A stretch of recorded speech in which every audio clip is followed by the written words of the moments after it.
There we go. That two noises mean only one thing. Well, two things. Freaky Friday. Yes, we are back and we are live this week after a little week off last week. I was away spreading the Freaky Friday wings. I was a guest over on Lon Strickler's show over on Arcane Radio. Went very, very well indeed. An hour flew by. But I think we managed to cram in just about as much woo as we get with a 3-hour Freaky Friday. That is until today, because I'm sure we're going to take it to new levels with Scotty Lopez here with me, man. My very able wingman. How you doing, Scotty boy? Been a while. Yes, I'm doing absolutely fantastic, and the technology gremlins have just like reared their ugly head all of a sudden, just out of nowhere within the past like hour or so. It was kind of weird, but I think I have it all sussed out. So yeah, here we are once again. Another Freaky Friday has swooped in and taken us all by storm. So Absolutely, and we're a week away from the big day. So the rabbit hole is lined with tinsel and Christmas lights today. There'll be a very festive kind of woo about this show, I'm sure. Maybe not. I've got some festive woo dug up for us to get into. And of course, it's something different. Something way, way, way, way, way weirder and way off the radar from where you think we might go today. But it's not just me and Scott. No. To add to the festivities, we have not one but two people joining us today. First up, we have got the Naysay all the way over there in very cold Minnesota. How you doing, man? Grandma got ran over by a reindeer. Oh dear, oh me, oh my. I'm such a lucky guy to be here with the four men of the apocalypse. Yep, I think we're pretty safe to say we're living through that right about now. Yeah, I suppose we are. We're the four, the four men of the four men of the horses. No, the four horsemen of the apocalypse, even, right? Nay. It would be much more disturbing if it was the four man horses of the apocalypse. Oh, definitely, or man bear pigs of the apocalypse. Even more terrifying. Yes. What about Mothmen? Indeed. Oh, not the right one. Not the right one. Excuse me, it's man. That'll be it, though. It fit, though. The clown nose worked. It did. So we don't only have Mr. Naysay here to add to the party. We have also got possibly the maddest man on the internet. And I say that with the utmost respect and affection. Look at him, sitting there raring to go, mad as a hatter. Jimmy Jeans, how you doing, man? I am doing fantastic. And, you know, it's TGIFF. Thank God it's Freaky Friday. I'm sitting here. Look at Scotty's right there. Scotty is ready to go. I'm telling you right now, I've seen Big Brother over his left shoulder 3 times in red for some reason. We can't understand it. There's been woo before the show even started with Big Brother hanging on Scotty's shoulder like a vulture. And so I don't know what's going on with that, but I'll tell you right now, I am super stoked to be here. I am energized, I am harmonized, and I'm ready to roll. So let the festivities begin right here. It's preposterous, but let it begin. That's what I like to hear the sound. Jimmy's ready to go then, Scott. You see, like I said, absolutely the maddest cat on the internet, but in a good way, right? Mm-hmm. Yeah. Oh, definitely. Definitely. What would our lives be like without a little bit of that wild card of Jimmy Jean thrown in there? You know what I mean? That's how it has to be, man. It's just how we roll. Actually, yeah, I like the way of thinking about that. I like that. Yep. Yeah. And Jimmy, of course, we've been really dialing up the Christmas shows in the past couple of days, right? Because we went into the world of Manly P. Hall and his Christmas story. And I was telling Scott earlier on, I was quite impressed because I know you're somebody that's looked into Manly P. Hall, and I was quite impressed because this was a piece of work that even you hadn't heard of, right? Yeah, no, I hadn't heard of that piece at all. And as a matter of fact, you sparked me as usual because you always spark me in some way, some creative way, whenever we're on a show, whether it be to bring something up, to put something together for me, and I put it together here on the air. But this morning I had to sit in for a friend of mine. He has a morning show, and I was kind of pressed because I didn't have a show to put together. It was like a 2-hour show, I'm 6 o'clock in the morning. I'm not going to sit there rambling on for an hour, so I had to figure out something to do. So I pulled out some of the man. I pulled out some Manly P. Hall on Karma. And we basically just went into a little bit of his discussions, and it was just so poignant. Even though he was saying it back in the 90s, it was just a poignant discussion for right now. So he had insight, and I brought it up, and I think it's a knowledge is not power. Knowledge is like a shotgun, but experience plus knowledge is more like a laser beam, and that equals wisdom. And you can have the knowledge, but without the experience, you can't really put the wisdom forward. And I think the last couple of days with the discussion of Christmas here on the Kev Baker Show was really inspiring, and I'm super stoked. Thank you for inviting me. I appreciate it. No worries, Jimbo. And yeah, we'll definitely be continuing the journey down the Manly rabbit hole in shows to come. But tonight, if you want to head on over to the Wookiee Cave, because that's what the chat room morphs into on a Friday, then head on over to tfrlive.com/chat. Now, in there, you're going to find like-minded, open-minded people, where it adds to everything that we've got going on here, and then some. And not only that, we give out free dopamine. Yes, we do, because I head on over there in about 10-15 seconds or so, and I will do the Wookiee roll call. But I tell you what, Scott, we took last Friday off, right? A fortnight seems like a very long time in 2020, doesn't it? It truly does. It does. I think it's because there is so much that is just going on, like information overload on a daily basis, that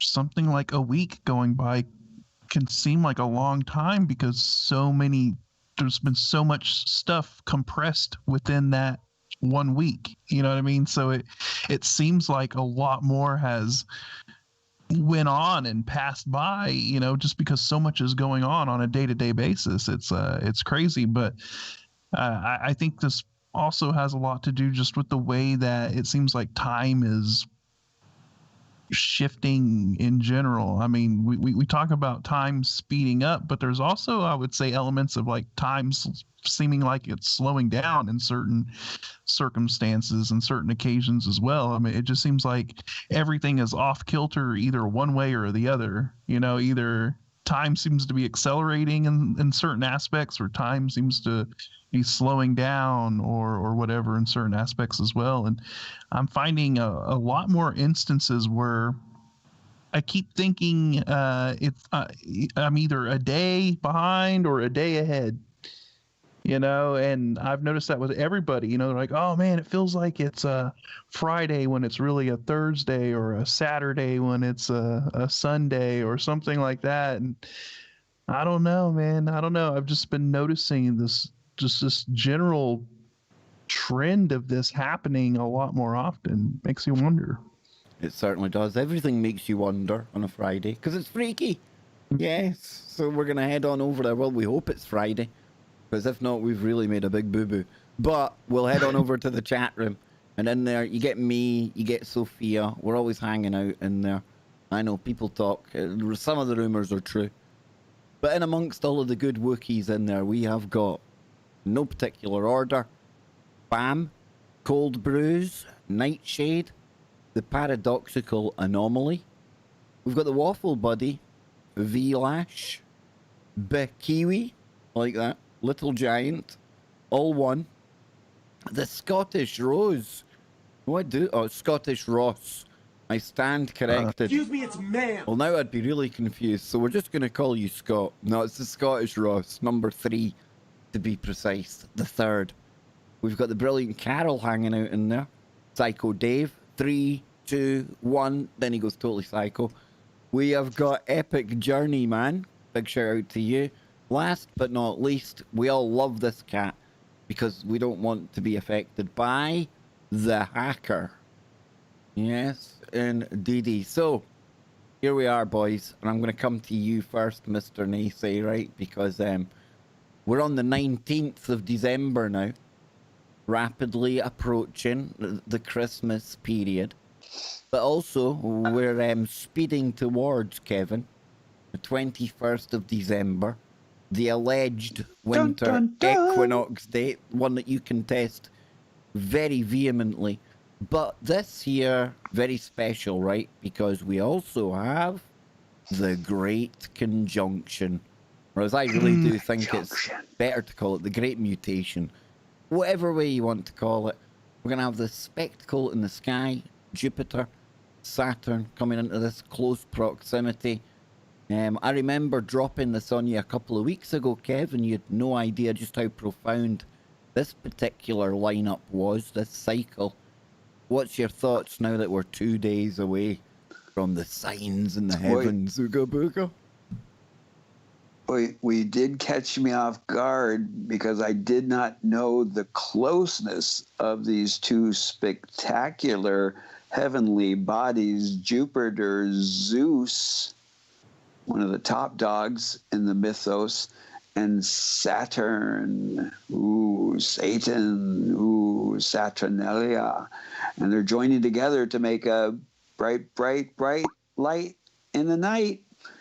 And it's wondering how the powers that should not be, if they created this reality and were enslaved by time, tick-tock, it goes, how did they know in that creation of the Gregorian calendar to set it up to where this remarkable coincidence is occurring 2020 at 12:21? Bing, bam, boo. Coincidence? Synchronicities? Gentlemen, your thoughts. All I know is that, you know, we're obviously dealing with cycles here, and you know, what significance do the powers that shouldn't be, you know, what significance do they place on these things? Because we know that, you know, they are really, really into this stuff, right? And I think the last time we talked about this, I was kind of wondering, like, what happened the last time this happened? And I think Kev might have pulled up some information on, like, what was it, 800 years ago was what, 1220, I think. So I think at that time there was like the christening of a new emperor of Rome, right, by the Pope. And I mean, very interesting. You have like a shift in power, you know, a change of the guard happening, and then you have kind of the same thing going on here, you know, like weird little synchronicities like that, little kind of echoes of repeating patterns, if you will, you know, when we talk about these cycles. My greatest question is, where does the shadow of the Washington Monument lie on that day? It's a very interesting question. I mean, you got to wonder what all kinds of different alignments, you know, celestial alignments are going to actually be occurring on the 21st, you know, like you said, and they say, you know, where's the shadow of the Washington Monument going to be on that day, or any of these other sites, or even a lot of these like megalithic sites or whatever. How is everything going to be aligned to the stars at that particular moment? And if we're talking about some kind of like an 800-year cycle, is there things out there that are going to demark that particular cycle as well? You know, things that might be lined up on an 800-year cycle, you know, as opposed to just a yearly cycle.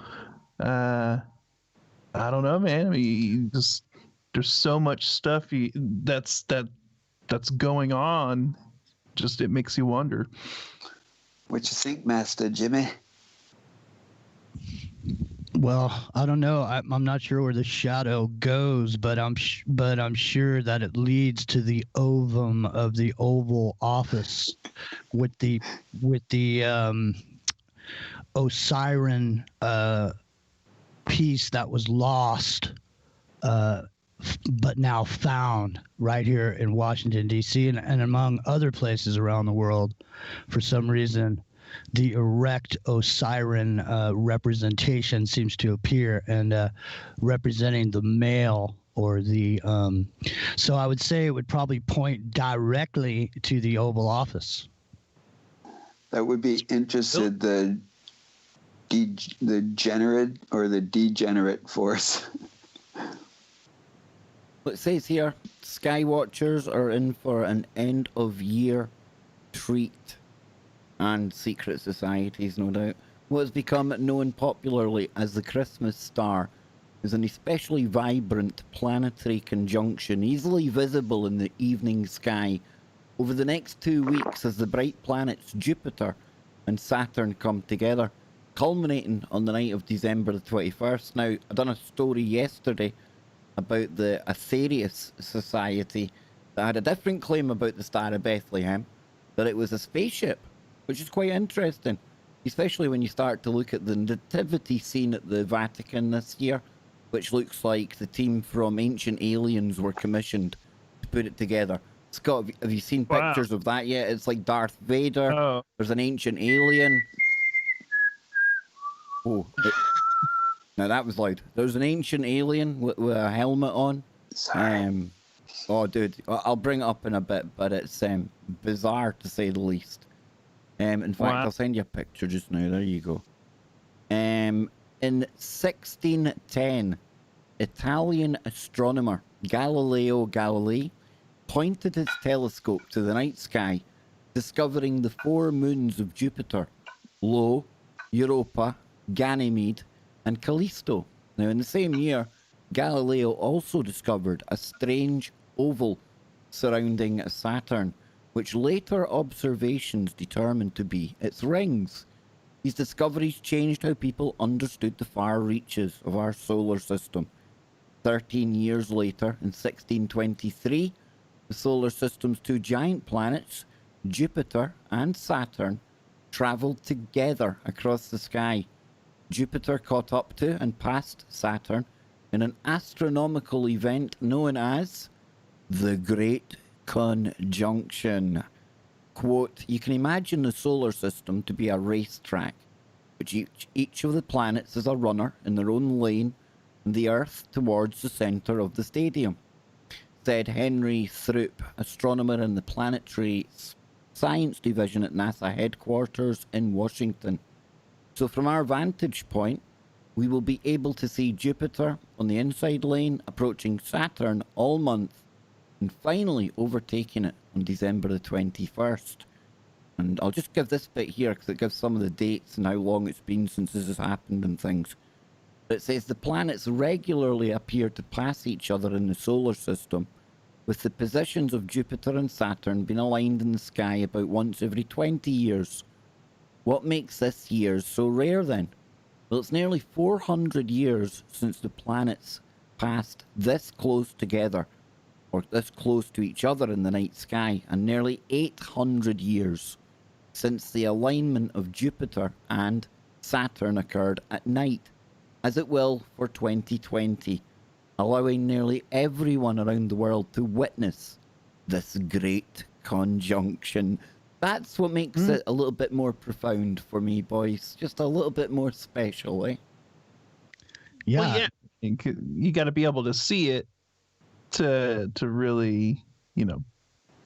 Well, I wouldn't say believe it, because sometimes even that isn't enough for people, right?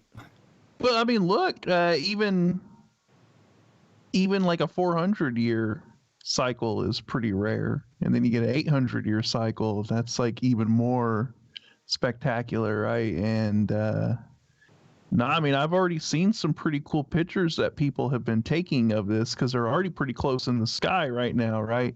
And because they're so close, people are able to, the closer they get, the more you can zoom in, and you're starting to get these like spectacular photos where you can actually see Saturn with its rings and then Jupiter with its moons, all in the same photograph. And it's like, whoa, That's crazy. That's like something wild. you'd need to do on like Planetarium or one of these like computer programs you get to see that actually happening. Pretty cool. What's actually really amazing about that, or about it, if you think about it, is think about the extreme distances we're talking about here, right? Like the when you actually sit back and you think about how far away Jupiter and Saturn are, and how the very, very precise angles and alignment at those massive distances is actually really, really amazing if you think about it. For something to align, that close together, spanning that massive distance, it's pretty wild. So yeah, it's definitely going to be cool. Did they say like which way you're to look in the sky? Is it like north, northeast, something like that? I think it's north. I think it's going to be about the brightest thing in the sky. Yeah, I mean, obviously you're not going to miss it. I mean, if it's a clear night, yeah, and you look, you're going to see this like obvious thing in the sky. So I'm gonna miss it. The Magi are gonna appear. Because doesn't it appear as one thing in the sky, like the Star of Bethlehem, kind of thing? Yep, and then you've got the nativity scene from the Vatican, which looks like something out of Ancient Aliens. Like I keep on saying, Vatican nativity. Wow. I'll send pictures to the TFR chat room so you see this. Not only that, but it's got like these Tesla coils. Well, I can't figure out if that's like meant to be Mary on a Tesla coil, but there's like power shooting between them and Ancient Aliens, and something that looks like Darth Vader. Is there a Dalek? It looks very much. One of them does look like a Dalek. Yeah, definitely. One of the more bizarre ones to appear at the Vatican, and it was done actually. It's nothing new. It was actually created, I believe, in the 60s, if memory serves me correctly. Maybe the 50s, when you read up on the actual backstory. And of course, they give you the spiel about how it's to celebrate a certain area, how it's to...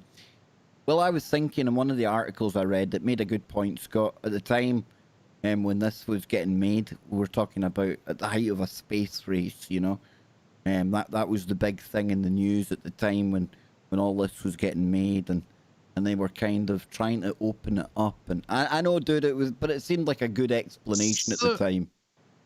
So because there was a space race, they decided to make the nativity scene all sci-fi. It was that because people were talking about space, and the conversation at the time was, well, if we discover life, then where does that put that in the church and the God thing? And you see, I don't know, that the Vatican's been doing a lot of weird stuff this year, just in general, right? I mean, we had that whole what was it, Moloch?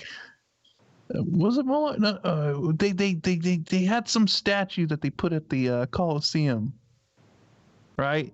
Couple of years ago, man. Oh, was it a couple of years ago? Yeah, I think so. Yeah. Well, they're always doing something weird. They're always doing something weird. It's the Vatican. Yeah, exactly. So maybe they were just off by 50 years. They thought it was going to happen then and it didn't, but now it did, and it's the big signal from the Pope. It's the conjunction of the meeting of the Magi over in at the Vatican, at the deep underground. Ooga booga. Some J guy moved the decimal point. Well, I mean, the thing was there's this discussion that it's if you use a different calendar, it's 2012 or whatever. But then then it means it happens and it already happened. So it would have been in June that it would have happened or something like that. So it's interesting. Go ahead, Scott. I'll stick to my theory that whoever decoded the Mayan calendar and came up with the number of 2012 was dyslexic, and actually it was meant to be 2021. He flipped his 1 and his 2. Yeah, I wouldn't doubt that at all. I mean, with all these alignments going on and the Magi showing up, I'm telling you, they're going to show up. The Magi are here somewhere on the planet. I wonder what the tall white has to say. I don't know if Kev's checked in with him in a while, but I was checking in with him about 6 months ago, and I haven't seen him in a while. But I wonder what he's saying about the Magi, or if he's even talking about them. Who knows? We'll I don't know. Right we back. might check in. No, the tall white alien isn't worth checking in on. Did he go south? He's turned into the tall white alien grifter. Well, I'm sure he has. I noticed there was a bunch of these younger tattooed chicks all of a sudden appearing around his channel, helping him out. It was kind of trippy.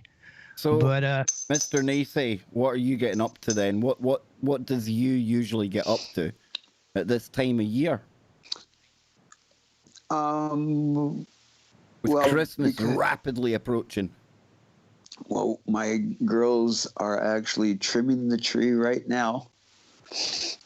And so we did get a Christmas tree. We usually do get a Christmas tree, and then after it goes through its cycle, we put it in the backyard for the rabbits to use as shelter, because then we get some owls coming around trying to snatch rabbits up, because I feed my rabbits, because I didn't teach them. We got parts for snaring. So just in case the fan does get hit by the excrement, we have rabbit snares and an abundance of rabbits in my backyard. Only thing about a real Christmas tree is, I tell you, man, the mess involved in a real Christmas tree, and then even in March, that rogue bit of the tree that got stuck in the carpet or stuck somewhere, you go and stand on it with a, oh my goodness, that's like a pain like no other. Not needed. Well, that's why we wrap it up with a big old sheet before we even start taking it apart. Oh, you've got to, man. You got to take precautions when it comes to that nonsense. You all set for the big day then, Scotty? Raring to go? Yep. We got stuff coming in, and already started wrapping stuff, and we got the tree, got the tree and everything, and yeah, we're planning for the day. Have our Christmas dinner.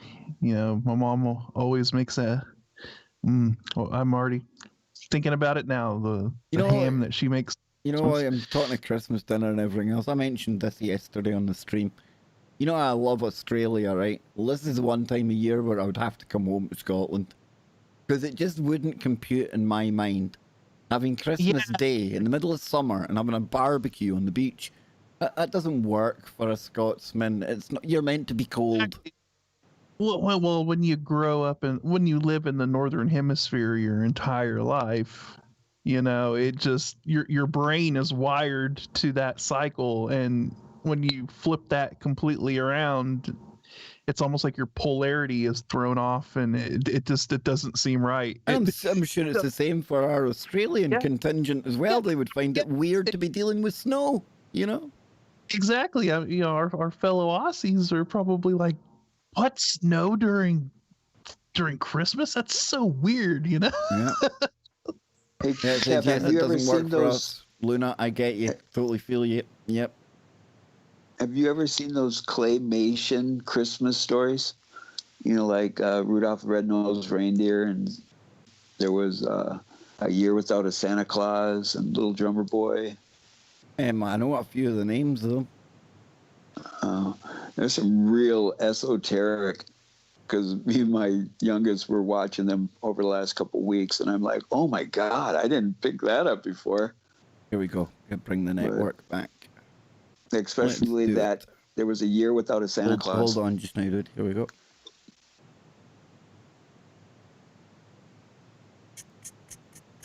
There we go.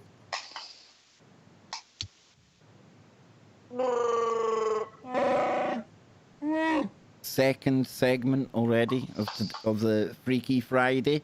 1 week out from Christmas. Yes, I hope you all get what you're hoping for out there. I hope Santa comes along and fills your stockings. Ho, ho, ho. Or as we say on Freaky Friday, woo, woo, woo. Yes, indeed. Maybe you're not a Father Christmas type of guy. Maybe you're more a Krampus type person. Scotty's got his hat on, looking very festive, indeed. Raring to go, man. Loving it.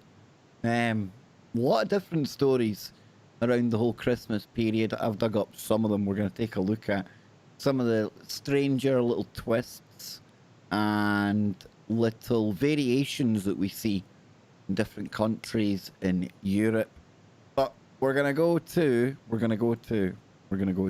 hang on now. Wait till I dig this up here. Wait, I'll make sure I've got the right one. All you need to know about a Scottish Christmas. I can tell people all you need to know about a Scottish Christmas is you spend as little money as possible, okay? But you try and make it look like you've had that extravagant Christmas. I'm only joking. Well, my mum right now will be going, oh, he ain't joking. He ain't joking, that one. No. But it says here, while you'll find lots of trees, tinsel and turkey north of the border at Christmas, the festive period in Scotland isn't quite the same as the rest of the UK. The much younger celebration for a start. Father Christmas goes under a different name, and there's a real penchant for all things fiery. Then there is New Year that the Scottish have their own name for and celebrate like no one else.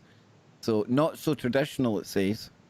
It says the English, yes, you pesky English down there. I'm talking about you. I'm only joking. Some of them are all right. Not all of them are like that.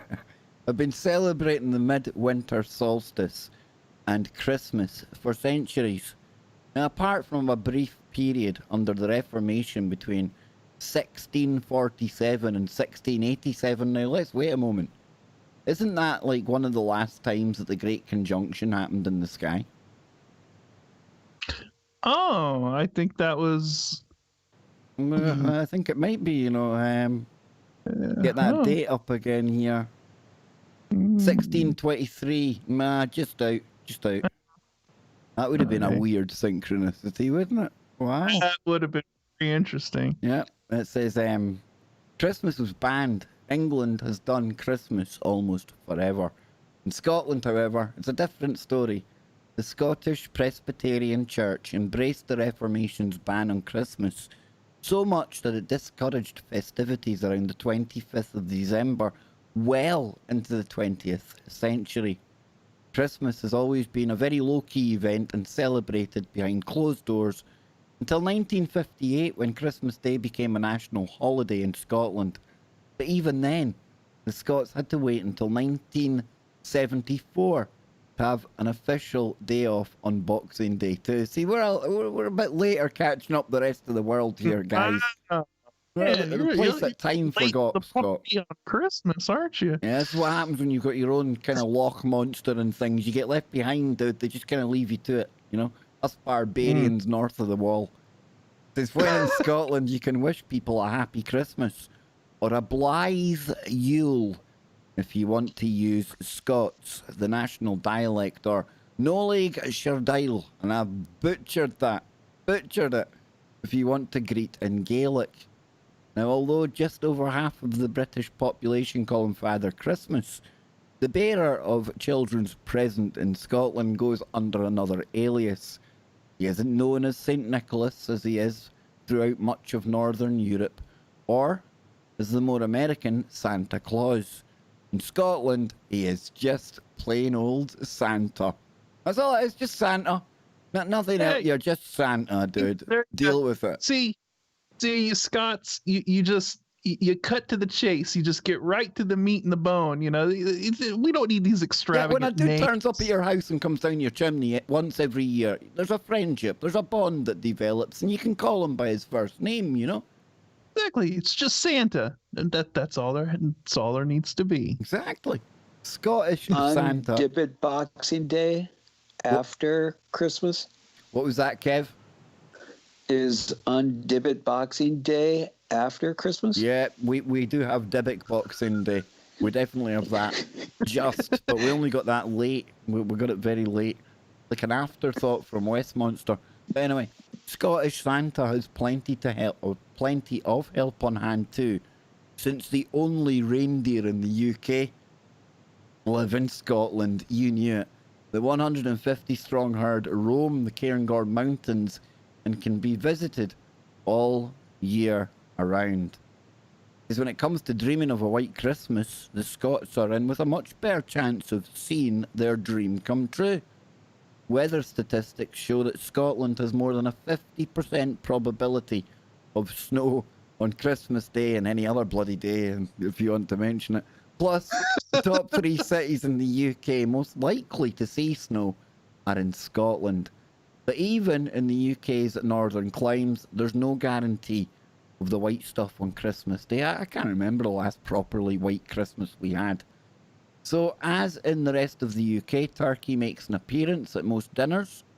But along with the stuffing and trimmings, you can also expect the following on your plate. Here we go. A bit of Scottish broth, boys.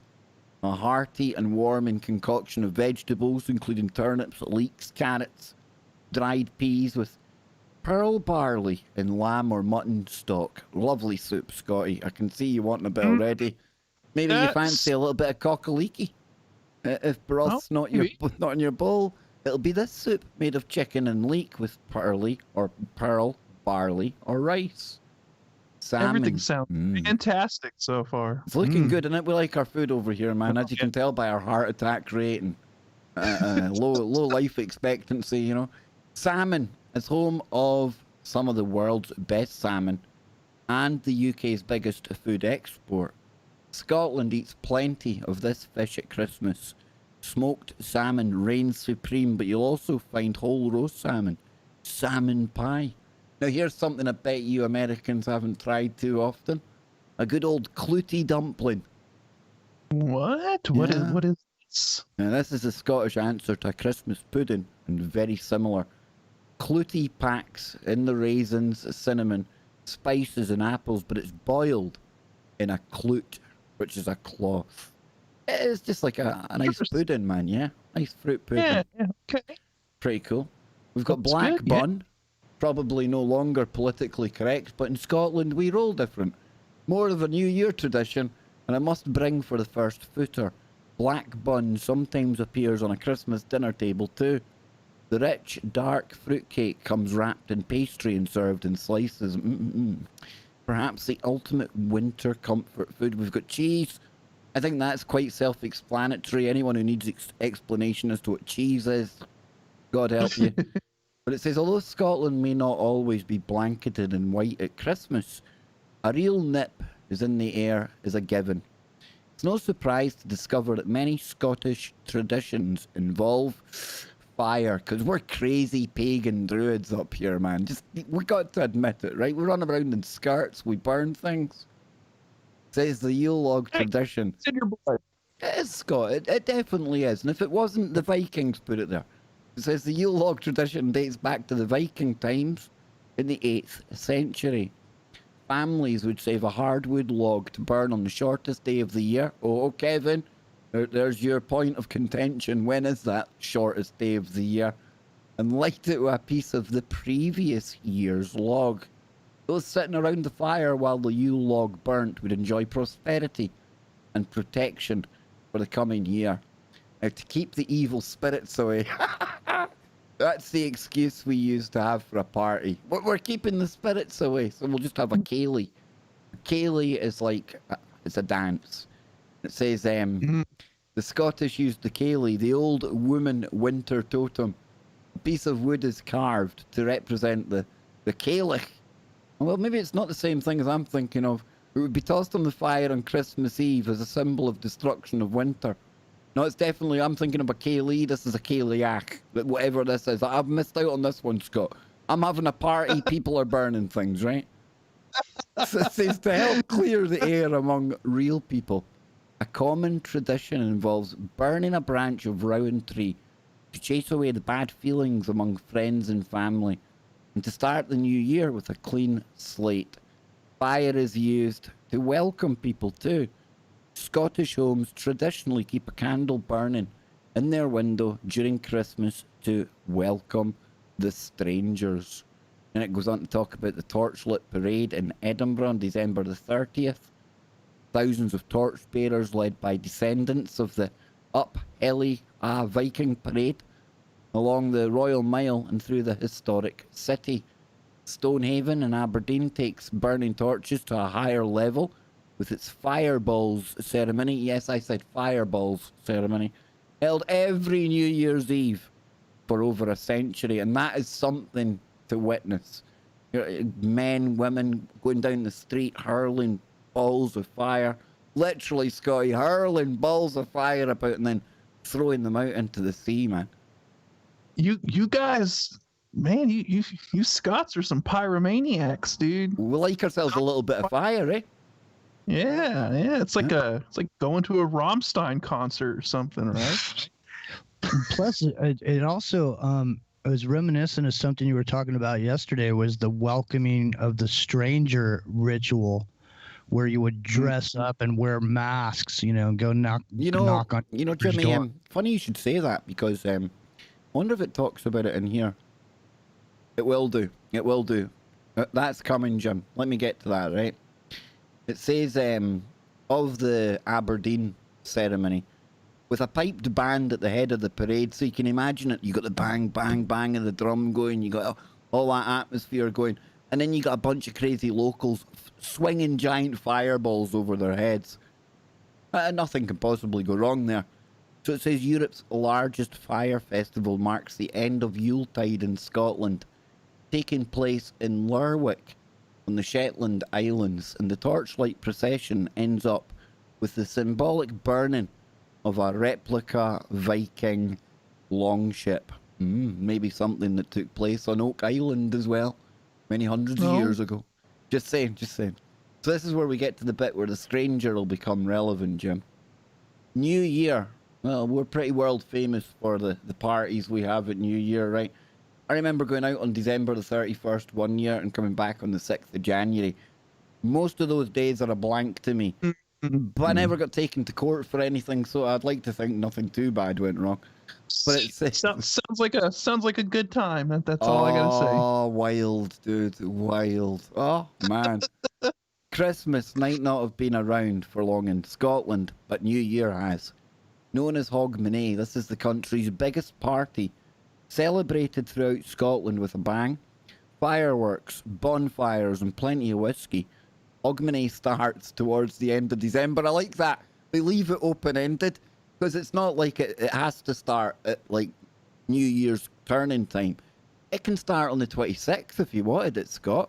I mean, if you've got enough beer and drink there and you don't have to go to work, Hogmanay celebrations kick in right after Christmas dinner. Here we go. Here we go with the synchronicities between the Scottish culture and Mexican culture, because Mexican culture celebrating New Year's, that's almost like a 2-week event, and it's kind of open-ended on both when it begins and when it ends. So there you go. There we go. More synchronicity between those cultures, man. We would definitely get on, dude. I'm telling you. So it says here it ends around officially until the 2nd of January, giving the Scots 2 full days to recover. No, 2 full days to keep going. The best known Hogmanay tradition is probably the singing of Auld Lang Syne, a poem written by Scotland's most favourite poet, Robert Burns, in 1788. At midnight, revellers link arms and sing Auld Lang Syne to bring in the new year. Now, Jimmy, this is what you're going to like. The minute the clock has finished striking midnight, a first footer Well, that's the language we use over here, right? A first footer arrives on your doorstep in Scotland. Now, traditionally, goodness knows what it's been opened up to now in our woke world, but it used to be somebody tall, dark, and handsome, right? Handsome was an option because in Scotland that's a rarity. So that was optional, the handsome part. And he should come to the door bearing coal or peat. Now, peat, the stuff you get in a peat bog, a fuel, you can burn it. And foods such as shortbread or black bun, salt, and a wee dram of whiskey. Now, his arrival and gifts will ensure warmth, comfort, and good luck over the next 12 months. You know, Jimmy, I remember, like, small village, but you would be my house because it was my mum, my auntie, and when my gran was alive, it was all women. And I had a head of blonde hair, so I was absolutely no good to go and do first foot and do the coal bit. And I remember them, they'd be panicking sometimes. Who do we get to come in with a bit of coal? You know, and that's a big thing. More going back in the day. Now, I don't know what it's like now because even up there in the Highlands of Scotland, it's not like when I was growing up. It's no attack on anything. It's not me saying it's a bad thing or a good thing, but there's a lot more diversity now. We've had people coming in from all around the world. So I don't know if that tradition holds as true as it was to when I was growing up. But the whole first footing thing, Jim, that takes us to the Manly P. Hall stranger type stuff we were getting into, right?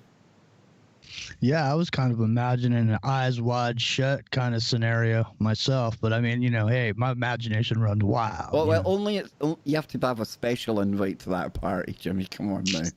I was just figuring, hey, your next door neighbors that you always, you kind of liked them there. They were somebody who moved in next door. You always kind of liked the person, All of a sudden, they show up at your door dressed as a maiden. They got some No, it mead. doesn't quite go like that. It would be a bit. Don't get me wrong. I think we should start a holiday like that. I don't think we'll get away with it anywhere else other than Speculation Island. But hey. Well, hey, let's send out the invites. Just make sure it's not a pirate ship. Well, hey, we can get something organised. We can get on it. So, Mr. Nacy, let me come to you, my good friend. Growing up and being a paleo American, what do the Anishinaabe do traditionally around this time of year? What kind of things do your people get up to, Kev? If you were, your traditional type Christmas, if there is even a thing, how does that go? Well, as I've shared before, that we did calculate and utilize the 4 specific markings of the cycle of the Earth going around the sun. So the longest night of the year would be no exception. And this is when the storytelling starts going. And this is when they start sharing the legends or the tales or the fables, the metaphors, in trying to share lessons of life and how to overcome things, and levity. The Native Americans are so much about laughter, and some people would even think it's kind of weird when you hear like elderly women, because sex is not like a horrific thing, like it's hidden the background. Because when you have a long house and you have maybe 30 families living in a long house, then this is what's going to happen. And so they would gather. Some people would have their giveaways or their potlatch, but we've been definitely assimilated where we've taken on the Christmas thing. One of the biggest challenge is with the Christmas time, not to bring it too far down, but the day after Christmas here in Minnesota, the largest known mass execution by the federal government occurred in a town called Mankato, with 39 Paleo-Americans and one pull of a string were hung. and the town was crowded and standing room only. Wow. Do you have any tales that were told in the longhouse? Stories or lore that was told by the fire, by the elders while they're sitting around. There's burning sage in there. You're all up in there, man. You're about to go outside. You're about to do a sweat lodge. You got the teepees already set up out there. But everybody's up in the house right now, and you're about to tell a story about what stories were told at Christmas time, they say. Come on, man. Come on, share it with the white paleos. Let us know what the ancient wisdoms were from the stories that were told around the campfires. The teepees were in the prairie with the Buon people, and the sweat lodges were little small domes that were out during ritual and ceremonies. But in the longhouses, it would be where, usually in these longhouses, they had 5 fires from one end to the other end, the middle one being the bigger fire, and this is usually where they would gather because it would be more of a opening area. And so then the elders would come there and they would pull out different trinkets and stuff. And unfortunately, I feel I feel a little nervous about sharing right now because we don't have snow on the ground. I didn't mean to put you on the spot. I mean, because it's not a planned thing. It's organic. And I was just asking, so don't even sweat it, man. But it's interesting, that there are all these different tales that are told over and over again. We've talked about memetics and memetic engineering. It's important to realize that a lot of these ancient stories are actually memes, and memes are passed down generation to generation. And some of these stories, some of these tales that have been passed down, it's lip to ear in a lot of cases. It's not written anywhere. So yeah. It's the same with like the Aboriginal tribes in Australia. That's all oral history that was passed down. There really was no written language, and so all of that stuff was all passed generation to generation through word of mouth and through storytelling, which I think is absolutely fascinating. I think that is really, really cool. That the way that they're able to do that.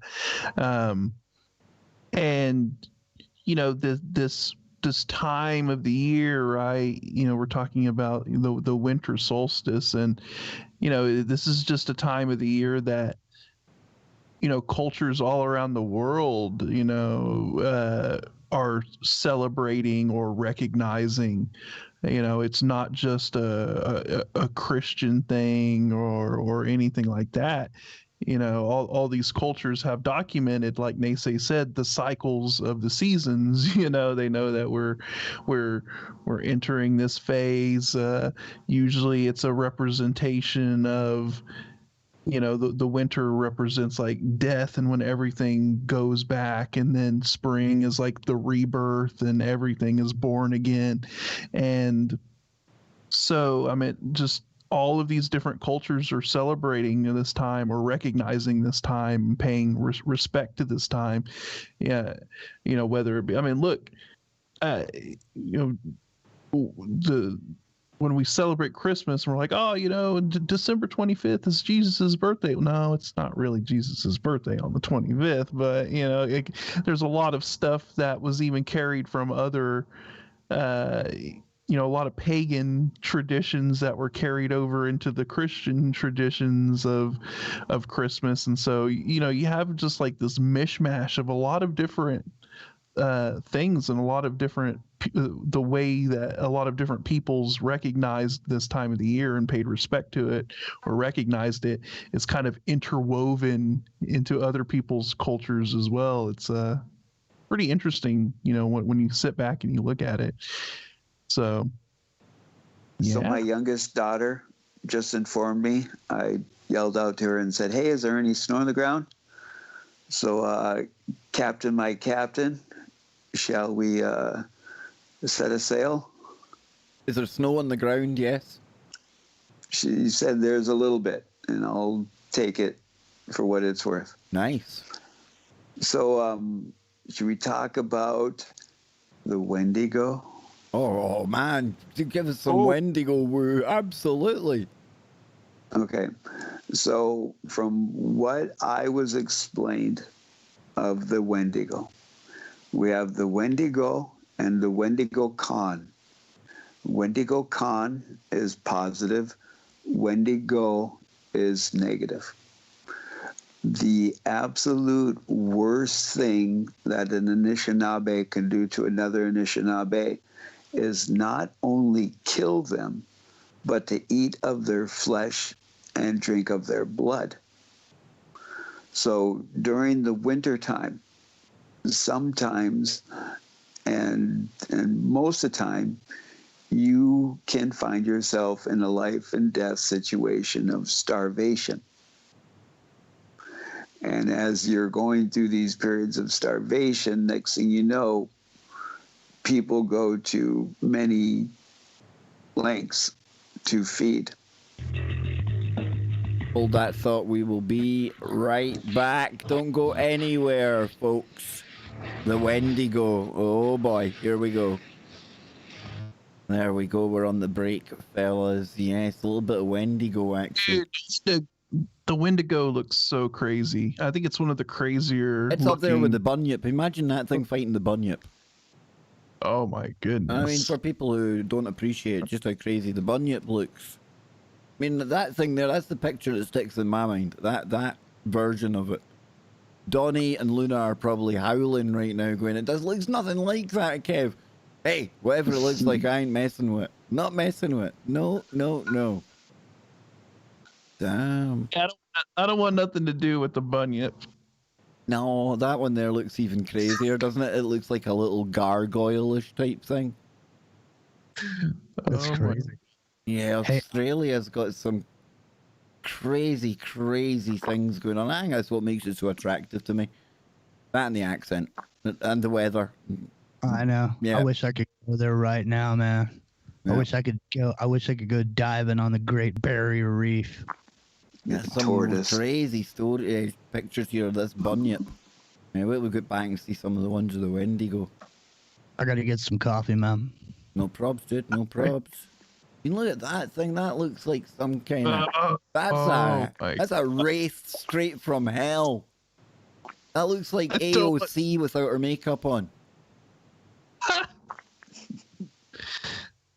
When she's got her makeup on, she looks God damn save the fine. queen.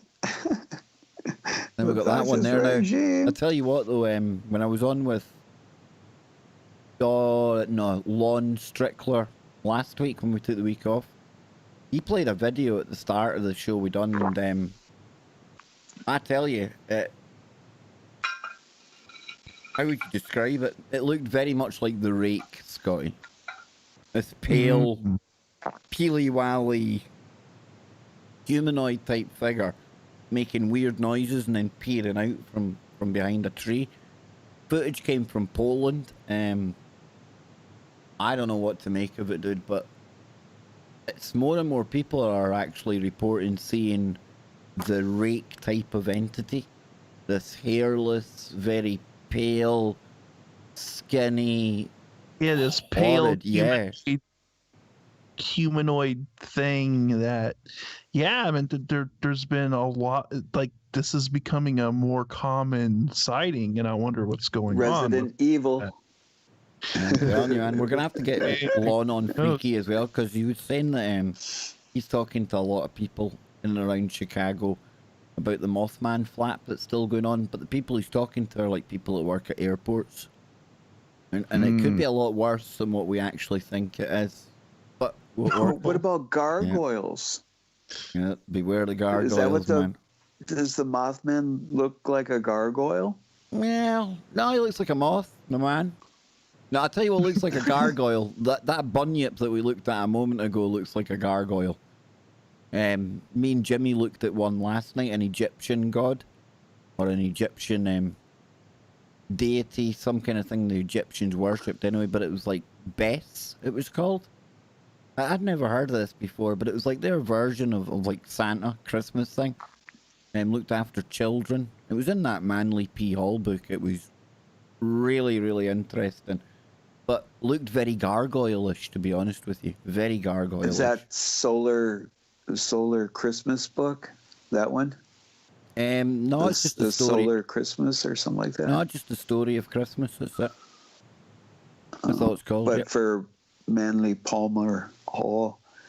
Do you ever? Did you look into that whole thing of his death? No, I did not. I'm going to bring back the network. Here we go. Here we go, boys.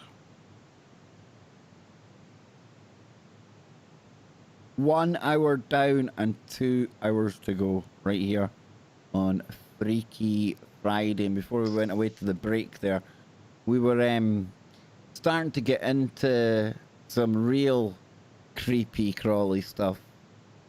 Kevin was talking about the Wendigo, and we'll go back there in a moment. But during the break, I mean, we got talking about the bunyips, Scotty. I was telling you about being on with Lon last week, and he's talking about more and more people seeing something that looks like a rake. I tell you, dude, it's like paranormal central out there right now. And with everything else going on in 2020, it's almost going under the radar. But when you look for it, it's there. I look, it's just par for the course for 2020, right? I mean, there's so much going on that it's hard to even focus on. I mean, there's so much going on that one of these things would be like huge new, for like the entire year. But yeah, I mean, it doesn't surprise me at all that we're seeing this like huge uptick in incidents with cryptids or these rake type creatures, especially, I don't know. I just think a lot of it has to do with the fact that the veil is getting thinner and thinner, and we're seeing a lot more stuff phase into our reality, man. I truly think that that's what's happening. I think that it's just becoming much easier for some of these entities or these things to just kind of blip in and blip out, and we're just on this exponential uptick, I guess you could say. You know how we love our exponential curves, Kev. We're on an exponential uptick in paranormal, cryptid, just woo in general. I think is going to be on exponential ectoplasmic levels of craziness. Oh yes, I like it. Mm-hmm. What if this conversion is just a big alarm clock for all of the extraterrestrial entities that are on the Earth, telling them to get ready and get the heck off the planet? And that's why they're being spotted, is because they're being rushed. And so they're like gathering to their evacuation spots. Have we shared that before? Oh, the Wendigo. I'm sorry. Where do you want to go, my captain? Wendigo, man. Let's get the Wendigo. Okay. Before we get confused. Okay. All right. Okay. So in the winter is usually the moments of Wendigo occurrences. The worst thing that an Anishinaabe person can do to another Anishinaabe person is not only take their life, but eat of their flesh and drink of their blood. And so in the winter, when you're going through the ordeal of possible starvation, and people will do what they do to eat. Well, apparently, the minute that you start eating of this flesh, then this transformation starts occurring within you, and the hunger. Well, I hope nobody's doing that out there this Christmas time, just before we totally lose everyone. I hope nobody's resorting to that, Kev. What is that? Is that called long bacon or something? What is that? Ravenous. Damn. Who knows? Who knew? Who knew the Wendigo was such a character, Scott? Yes. This is what you transform into, right? If you engage in that activity, you become a Wendigo, and then you're cursed. And then if some of these entities are, for lack of a better term, but a common known, is medicine man. So if these medicine men, especially the ones that do not care to do the positive type of work, then you even get allegedly. And so possibly they're still around. I have not been able to get confirmation that they can look like you or I whenever they want. But then when they go into a fever or a feast, yeah, something I really wouldn't want to deal with. No, you're right there.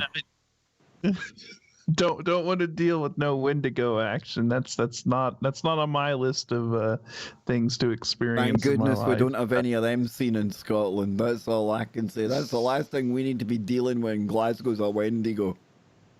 I mean, while we're on the topic of like crazy looking humanoid entity creature things, but let's keep it on the Christmas theme here. Where do you think the origin of Krampus came from? Because you want to talk about a weird looking entity type thing. The Krampus. Krampus is a good one, man. I had him dug up for today, and this is part of our unusual and fun Christmas traditions from Europe. The Krampus and the Schmutzlei. You've never seen Christmas this terrifying. In Austria, on the 5th of December, the 5th, the eve of St. Nicholas Day, about 1,000 people dress up as the person who runs off with young people, furry devil-like creature Krampus, and takes part in the Klagenfurt Run. Now, since the 17th century, Krampus has been conceived as St. Nicholas's terrifying companion in Alpine folklore. Now, you see, here we go, the lore, the mythology. Where does that come from? What is the origin for that, you know? That's what I'm saying, man. That's why I brought it up, because I'm like, look. Well, I'm there with you, dude. Krampus comes from this oral tradition this lore that has been passed down, and it's like that had to originate from somewhere. There had to be some core truth to the whole Krampus saga that somebody witnessed and was like, whoa. I gotta tell somebody about this. I gotta warn other people. Yeah, this is the kind of thing you need to be telling people about. Absolutely. During the Christmas season, Krampus, he punishes young people who've misbehaved by whipping them with branches. What a bugger! Pick on somebody your own size, Krampus. All right. If you'd been really bad, Krampus would snatch you in a wicker basket and take you away to the underworld. The origin of Krampus is not well known, but it's thought to stretch back to pre-Christian traditions. Maurice Bruce described Krampus as connected to the horned god of the witches. Another theory suggests that Krampus is the son of Hel in Norse mythology, though he also shares the characteristics of Greek mythology's satyrs and fauns. Really, really disturbing looking individual. I'm going to post over to the TFR chat. Isn't, if I'm correct, I believe Krampus is a hooved. Yes, Scott, he very much is. Very. Yeah. Very much, yeah. And that's what I was telling. In fact, it was this time last week with Lon. I was hitting him with my Loch Ness Monster being a Kelpie theory, being a shape-shifting things that can take many forms. Then when you hear the description of what a Kelpie looks like when it takes human form, it's got the goat legs and the hoofed feet. So, very similar indeed, Mr. Lopez. Very similar indeed. Now I'm trying to find this picture. So if we're talking about all these different cultures and all these, talking about very similar entities and talking about the very kind of same things, then Yeah, I know, dude. I know it's it makes you wonder. I don't know why that won't send over to TFR, but I'll get it again in a minute. I'm going to scroll down here. We'll carry on. In Switzerland, he is known as Schmutzli. And according to a curator of religious folklore at Lucerne, Schmutzli means an ugly character with a concealed face. And this figure appeared with a black face, red eyes, and a black cap. However, the 5th of December is celebrated a bit differently in Switzerland. In some places, Santa and a less scary Schmutzli walk through the snow with a donkey and bring lots of gifts like oranges, gingerbread, and chocolate. And I've got a picture of that there. I'll try and send over to the chat room in a moment. But yeah, you get them walking together. Interesting.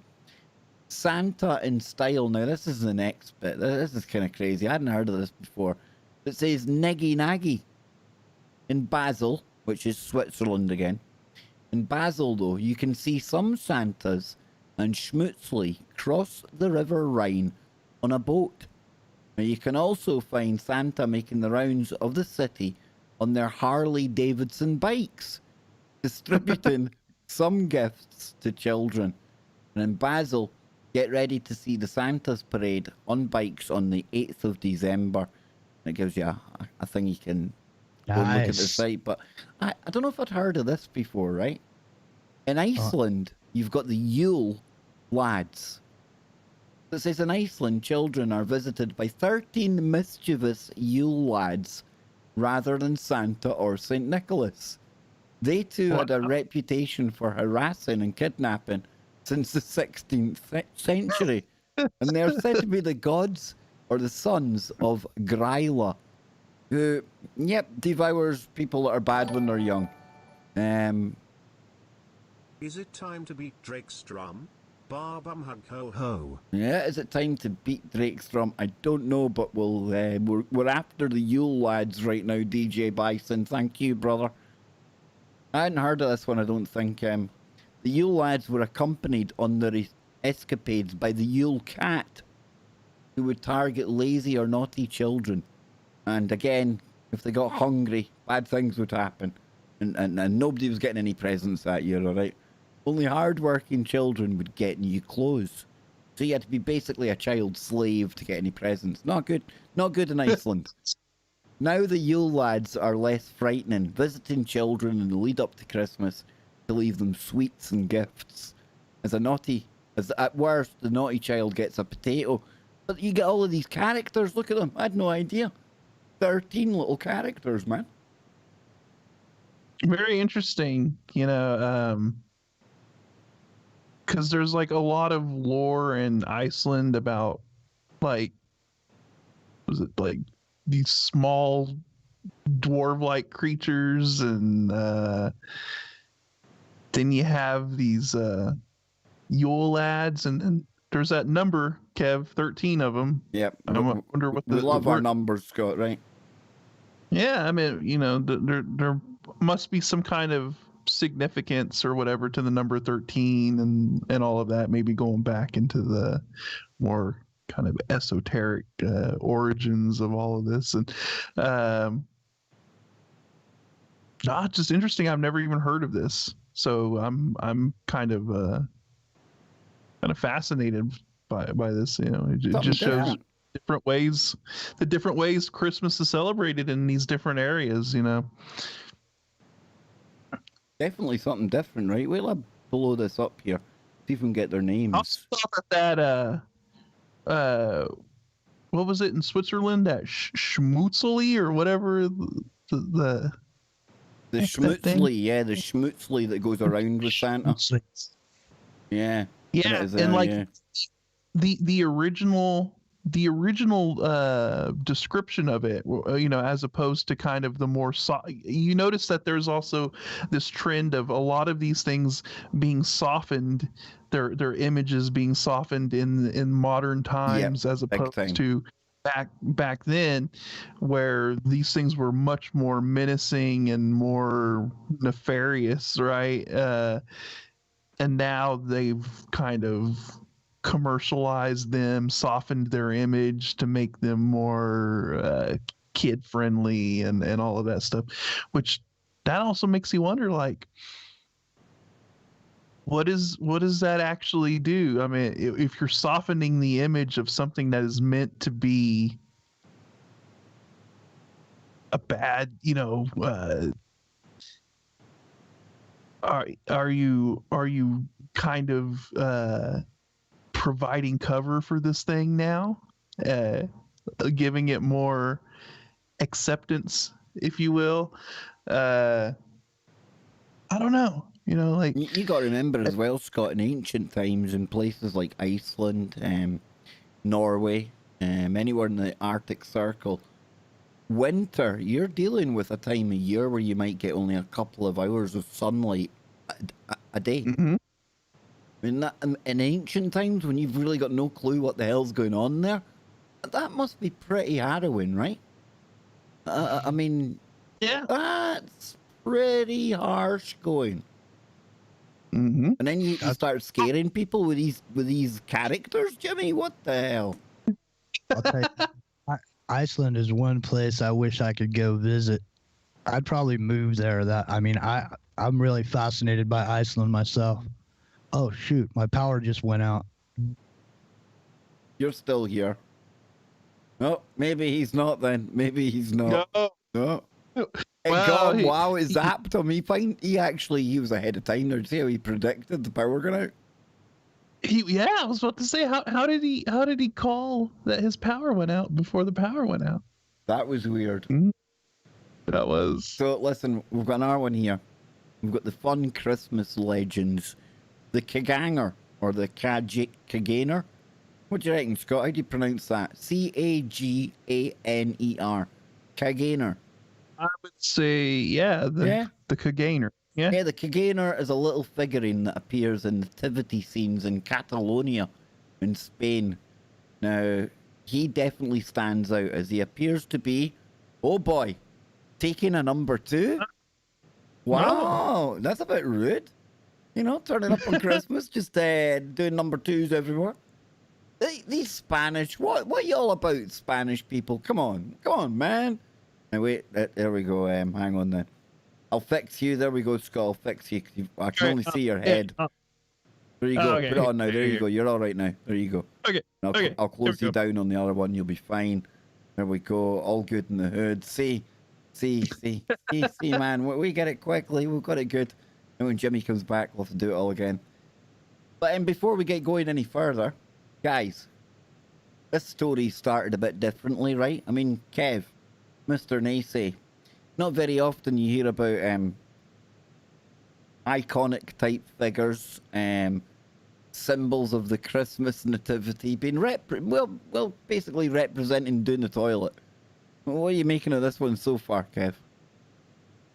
Well, imagine my delight when the movie Krampus had audio descriptions. Oh, I bet you, I'm man. such a horror fanatic. And so I listened to it, and then I'm like, I wonder if there's anything to this.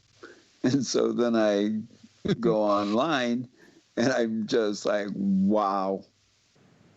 So, Yeah. I mean, if you look at it one way in the psychological implications utilizing discipline for a child, it's one heck of a lesson, because, I don't recall ever being threatened as a child that if I don't behave, some hideous creature is going to come in the middle of the night and drag me away and throw me in a bag. So, yeah, that definitely would have helped kept me in a line a little bit better if I had those kind of threats. Big time. I want to deal with Krampus. Just the threat of not getting my Christmas dinner used to work for me. That'd get me to pretty much do anything. So the figure often appears as a peasant, tucked away in the corner of the nativity scene, so that he is nowhere near the manger. Well, I would hope not if he's doing a number 2. Now, Kagangers, or Kagangers, I have no idea, take many form, including politicians, famous sports people, and even Queen Elizabeth. Now, her sitting in a nativity scene, taking a dump in the corner, That's one thing I want to see. Hats off to Spain. Yeah. Exactly why the figure was created is unknown. I could hazard a guess. She's not that popular, but it's certainly here to stay. Hey, you know, shout out to Catalonia because there we go. Yeah, nice. Yep. Nice. Well, they do as well. I'm actually now looking at the queen. She's made it into the manger, and she's sitting doing a dump. Absolutely fantastic. That's made my Christmas. I am happy now. Yes, indeedy. Who knew? Maybe Was her chambermaid there to collect it? Groom of the stool was right beside her. They call him Prince Charles. Absolutely taken care of. Not a problem. Yep, not a problem. you know what you need to do, Kev. You need to get online and you need to see if they sell these Kagainers. Have one shipped to you. Yeah, we'll make our own little kind of nativity scene. Yeah. I like it. I like it. So the next one, it says Spanish Christmas tradition. The Quego Tiao. T-I-O. Says here. On you go, Scott. You've got it sounding brilliant there, man. Oh, On you go, Scott. You had it brilliant. You sounded like you spoke Spanish. You take it away. I don't know if this is in Spain, then I'm not gonna know too much about it. Actually, it'll sound better than me butchering it. How would you say that? The Quego Tio. The Cagotillo? There you go. See, even sounds better when Scott says that. We're going with Scott. If he's wrong, then he's culturally inappropriate. I'm just stupid. I'm only joking. Another Spanish tradition that involves mention of what is it with the Spaniards and going to the toilet?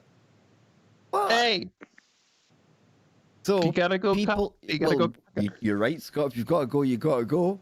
I mean, granted. Mm-hmm. Yep. People place the Quego Tio, or Tio de Nadal, a log with 4 legs and a smiling face, in their home. Its rear end will be towards the fireplace, if the family has one.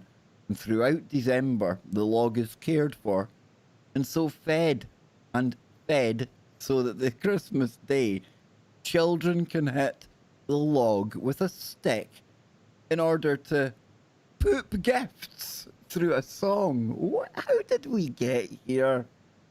Note to self, Kev, always check, like, below the headlines in the first few stories. I had no idea we were getting into defecating I guess Christmas if you're going characters. to produce a log by the fireplace is the best place to produce a Quite log. literally, a log. Literally. So, next one, a little less strange, I'm hoping. We're going to Ukraine, so I can't promise.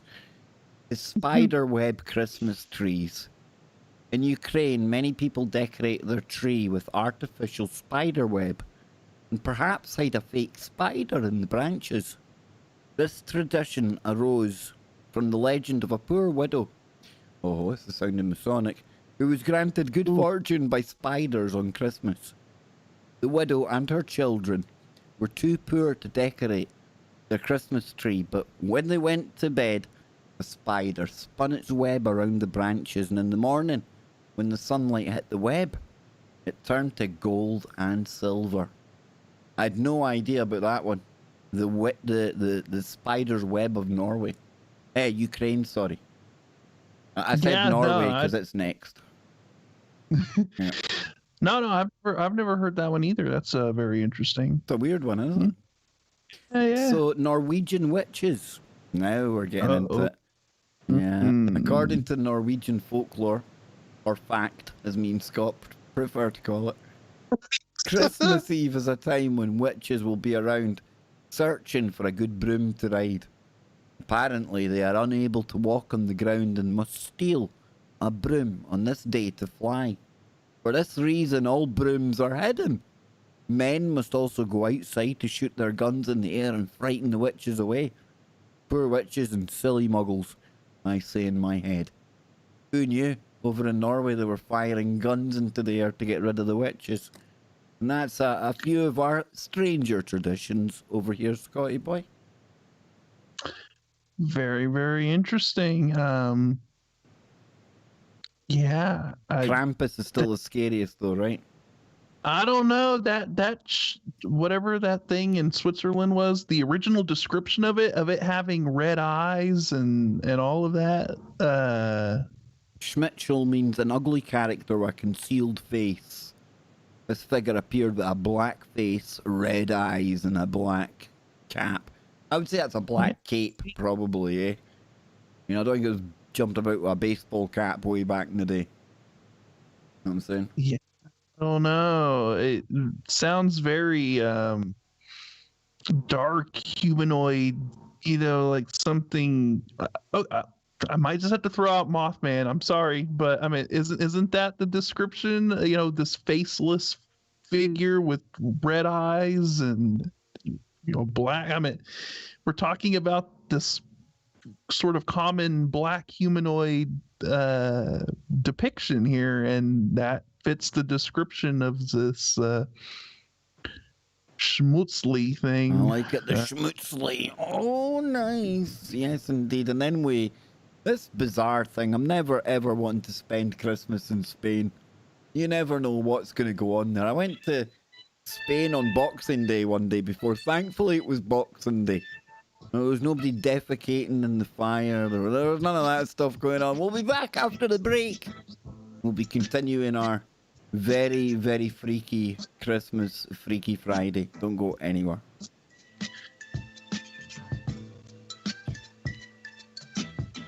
You just know Jimmy Jeans is frantically going mad in FEMA region wherever he is right now.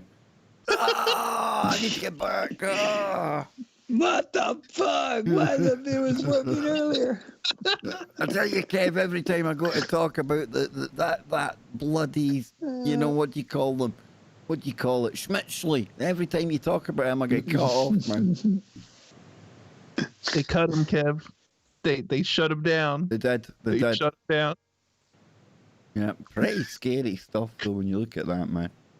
The Krampus talk, it was too much. We crossed the line that set off some. But it's true though. Where does the origins of that thing come from?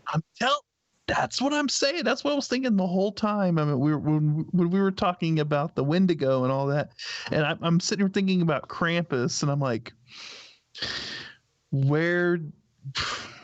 Well, Scott, let's think about this another way, right? We're talking about Germanic, Switzerland, Austria, places that are literally not just with mountains, but they're in mountains.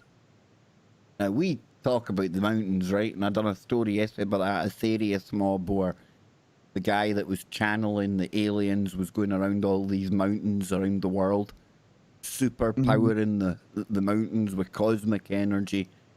It's a bit out there, but we often talk about the Stargate function, maybe like a machine in these mountains, right? So if we can go one way, who knows what else could be coming back through these mountains? And that's why you might end up with things like that.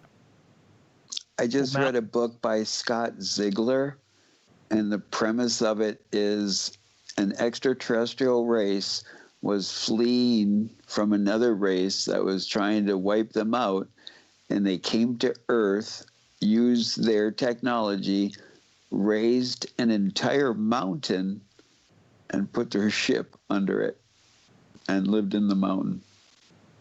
Well, and look, I mean, we have to talk about mountains. I think are just as significant as like when we talk about forests and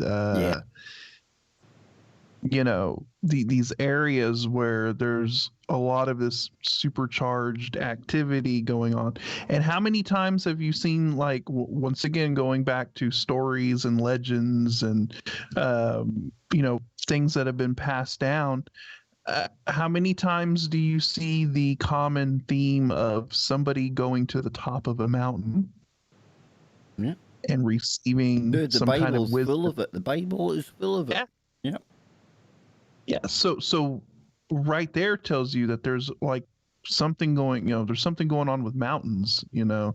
Yeah, like you said, the Bible's full of it, but it's not just the Bible. I mean, it's another culture development. It's just a very common thing of somebody going to the top of a mountain, receiving something from the top of a mountain. But there's a crazy euphoria when you do get into those elevated states, when you have the ability to climb mountains or go up on top of mesas and stuff. It's exhilarating.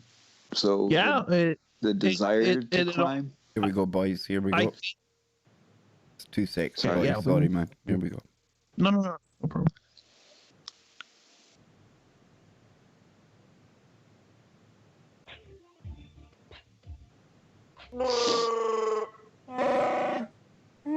Yes, we are back. We are live, ladies and gentlemen. Second half of today's Freaky Friday already. Jimmy Jeans, he's back with us. Jimmy, what happened, man? Did they cut you off in FEMA region, wherever you are? FEMA Region 9 had a power outage up here in Northern California. It's starting to be like a regular thing around here, man. Ah, see? Yep. I've been south of the border, you know, and you can't always necessarily rely that there's going to be electricity, but I mean, I thought that's why I was paying the high rent over here in California, so because I was living in a first world country. But yeah, so I don't know, man. It's kind of a trip. It's been going on. It's like the third time this month. He's back with us. That's the main thing, Jimbo. You're back. You're here. You're live. You know, every time it happens, I'm just about ready to go get the generator going and this and that, drag it out and run the cords and all this. And then just as I'm about to get it hooked up, the power comes back on. That's typical, isn't it? It's typical, man. What kind of blew our minds is that you said the power went out before you cut out. So it was almost like you had this like precog moment, like you called that the power was going out. Like he was watching the lights from his house just coming towards him, slowly ticking off. Oh no, it's coming my way. There was like a pre-wave that came through, a frequency wave that hit me, and I went, it's we get that sometimes. It's the pre-power blip. It's like this quick little blip, and you know it's about to go down. Yeah, that is one of the scariest things ever too, is just having the power go out, just because, you know, you take so many different little things for granted, you know, and you know, if you got voice over IP, you got a major problem if you don't have one of them old school phone lines coming to your house. It's amazing, like how you know. Oh, Jimmy's definitely glitching out, isn't he? Somebody is. I think it's Jim. Back. I'm back, right? You are there just now, but I think you're a little. I think there's a little lag going on. I think it's the chronovisor, man. I tried to tune it back in precisely, but I was off by a couple of numbers. I think it was. Did you see? Join us in the future, Jim. Come on, dial up. Tell us how the show goes.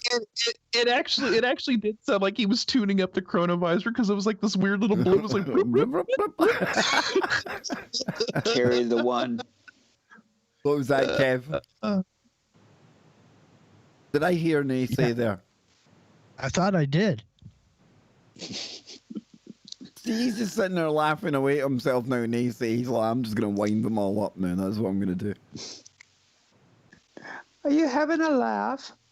So what are you making all these European ooga boogas, Jimmy, or did you get cut off before you even heard any of that? No, I heard it. You know, that's the thing, is I was kind of tripping on it a little bit, just because, you know, we've kind of referenced this pole flip to this, you know, from one pole to the other, and not only, you know, from a magnetic standpoint, but maybe from a philosophical standpoint, where at some point, you know, eating people and running around, hitting people with whips and sticks and all this. I mean, if you didn't do the right thing, maybe throwing a few people on the barbecue back then wasn't all that big of a deal.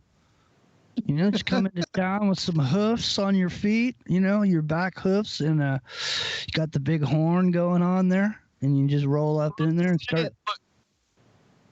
Look, I mean, the more we look into this stuff, the more I think it really is like it was like Lord of the Rings back in the day, right? Yeah, Like I've got a worse one for you yet. You haven't even heard the worst one yet.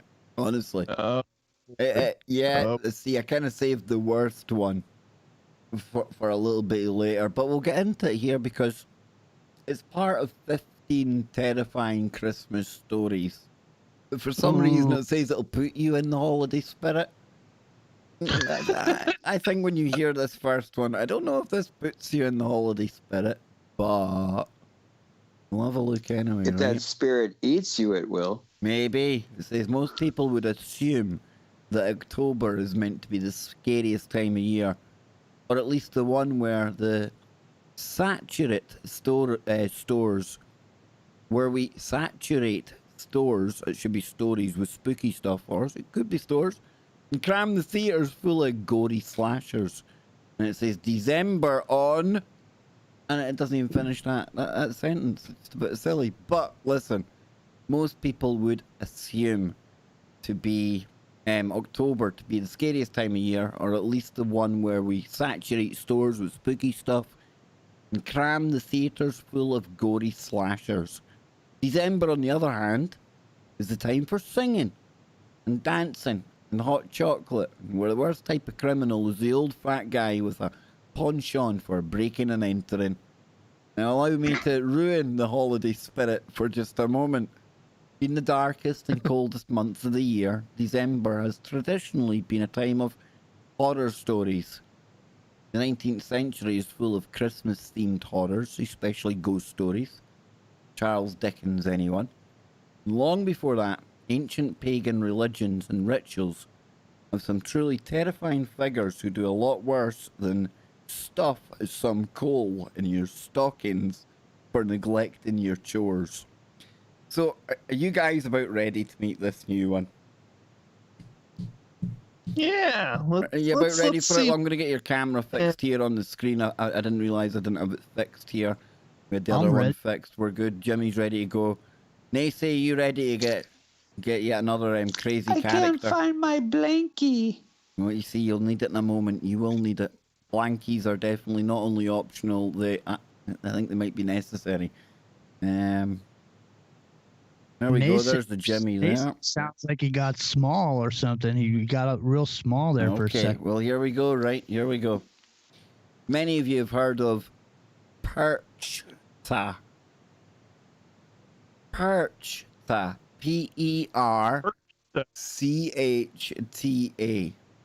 Oh, by golly. Boy, interesting. Mm-hmm. Oh, wow. Holy shamoly. The Celtic goddess is a hardcore Santa Claus. And not in the fun way. She came up in the Alpine regions. Again, Austria, Switzerland. Around the Middle Ages as a sort of traditions police. She made sure that cultural taboos didn't get tabooed. During the 12 days of Christmas, and especially on the 12th night, because she procrastinates like a college student and crams everything in at the last minute, she would roam the frozen countryside and sneak into people's homes. If the children and the servants of the house had behaved and worked hard all year, she might give them a silver coin, hiding it in a shoe or pail.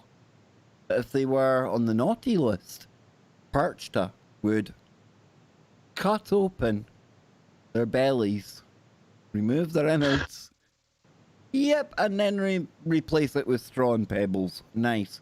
To get this treatment, you don't have to do much. Girls who hadn't spun all of their flax or wool that year would become Christmas straw dolls. Or even if somebody ate something on the day of the feast other than traditional foods of fish and gruel, so you know everyone was up for grabs. I'd never heard of this one before. The Perchta. You know what? Sounds like Perchta is Krampus's significant other. And it's I got know, its you own gotta wiki sit page and there. everything. You have to eat your fish and gruel for your holiday meal, and right next to you is that plate of pastries and candies. Yep. And they're like, just eat that gruel and fish. Exactly, man. But don't you dare. She's often identified as stemming from the same Germanic goddess as Holda and other female figures of German folklore. According to Jacob Grimm and Lot Motz, Percha is Holda's southern cousin or equivalent, as they both share the role of, quote, guardian of the beasts, and appear during the 12 days of Christmas when they oversee spinning.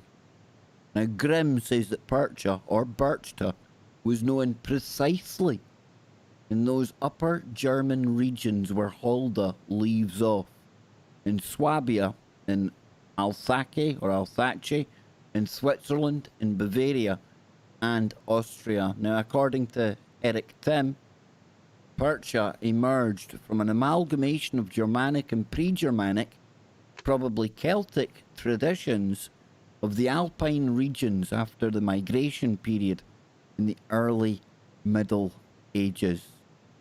Pretty weird, eh? Pretty damn weird. Swabia, I heard in there. Did you hear that? Swabia. Didn't that have something to do with Nazis back in the day? Well, we are dealing with Germanic kind of region, so yep. Yep, Northern Europe. Yep.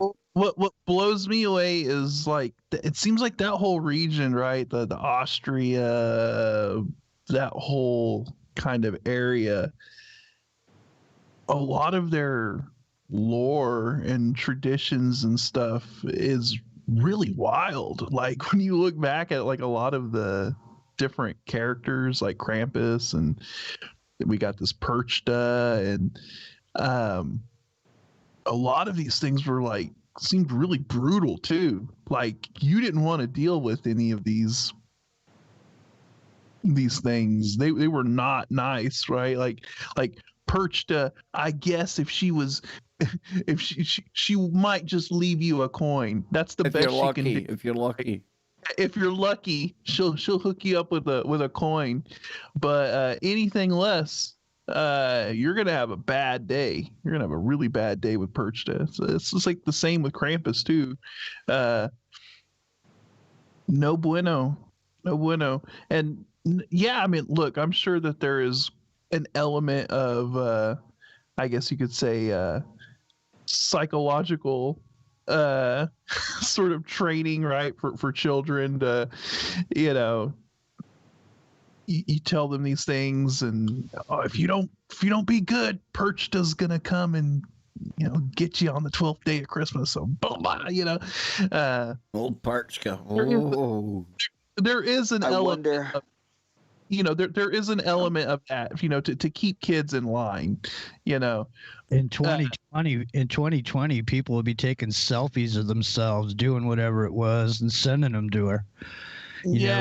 People wonder are like, if now, the sin. Here, let me take a picture of myself. Hold my camera. I wonder how many disgruntled parents were able to use that testimony in a court of law when this happened to their children. Who knows, man? But it just seems like these characters seem more brutal in that area of the world for some reason. That's why the kids are so disciplined. Yeah, and it's a whole different mentality because of it, Scotty. Yeah, it is being used as a way to keep kids in line. But still, I mean, on top of that, I still think that those stories are rooted in something. That these descriptions of whatever these creatures are, these entities. You remember when we done the Max shows, Scotty? Some of that Germanic type lore. Yeah, that's what I immediately think of when I think of Krampus and all that, and he really broke down a lot of that Germanic lore and a lot of this stuff, and it's like, man, like I said, I think we were living in like a Lord of the Rings situation to where there were multiple different humanoid species that were all living together. I don't want to say coexisting, because in a lot of these stories, especially like the one when we were talking with Jason from First Paranormal about these creatures that the Native Americans had to deal with. Oh, that was right? crazy, that show, wasn't it? Yeah, and they like literally went to war with them, and it was like a bunch of the tribes had actually aligned with each other in order to fight this common enemy and wipe them out and all of that stuff. So it just shows that a lot of these, humans were living with these other humanoid species, and there was just a lot of this weird stuff going on back then. I don't think, our history, obviously the watered down history we're being taught now is nothing like what was really going on back then. So yeah, maybe we were living in a time when there was like these hooved humanoid creatures running around, and yeah, you did have to worry about Krampus, or you did have to worry about whoever this crazy chick was that might leave you a coin, but would draw and quarter you if you didn't spin enough wool. Well, what's funny, man, is like a lot of these these myths from the days of old, Scotty. A lot of what we took to be myth or metaphor now in 2020, there's a lot of evidence pointing to a lot of that might have been actual facts of the matter. As far as having giants roaming the earth, this type of thing. And I'm sure, like, as time went on, like, a lot of these things are going to change. Like, the story is not going to be 100% accurate to, like, exactly what it was, because people will, you're dealing with people, and people are imperfect. We're not perfect, right?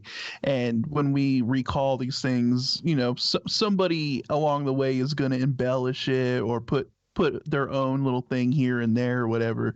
But, like, the core the core story, or the the actual kind of base story, it has got to be rooted in something. And for it to, for a lot of these stories and legends to prevail for so long, right? That's the crazy thing. I mean, look how many generations these stories have went down, especially like when we talk about like the Aborigines. Those stories and those legends have been told from the very beginning. Well, I mean, think about it. The Giants, when they said they were throwing a shrimp on the Barbie, what they were talking about is small men. Because you think about that fee, fi, fo, fum. I smell the blood of the Englishman, be he alive or be he dead. I grind his bones to make my bread, Scotty. They loved it. They loved it. They loved the long bacon. They'd come out of the mountain, Scotty, and drag themselves back some barbecue back to the hut. And that's another reoccurring theme when you hear about legends of giants, right? Is that they had a taste for exactly like you said, they had a taste for men of a smaller stature, let's just say. And so that's another common theme that you see pervasive throughout other cultures. And it's like, maybe there was a time when giants did roam the earth, and they were not nice dudes to come across, right? No, I think that's why. I'm sorry. Go ahead, Kev. I'm sorry. Did you know that allegedly the cheek muscles are the most delectable piece of meat on the human body So the cannibalistic tribes of South America were noted to say. Well, they say that the cheeks of the swine is the most succulent, and so maybe there is something to that. And there's something to the swine being so close to the human. To genetically modify the swine to be almost human-like in its nature. You know, I'm bacon, you know, look at it. I mean, what is bacon but swine, right? Yeah. Well, that allegory of Jesus when he put the spirits into the pig, what if it really was he turned the demons into pigs and they became an all new species in itself? Well, some people just don't dig on swine, you know. I'm a sucker for sausage, biscuits, and gravy.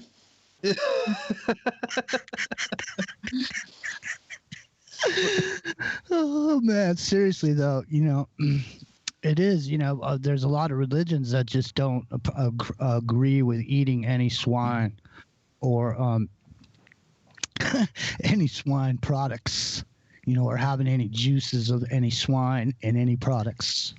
But isn't it clove hoofing animals, I think it was? I don't know. Yeah, I mean, us Anishinaabe, we were called rabbit chokers because we eat a lot of rabbit.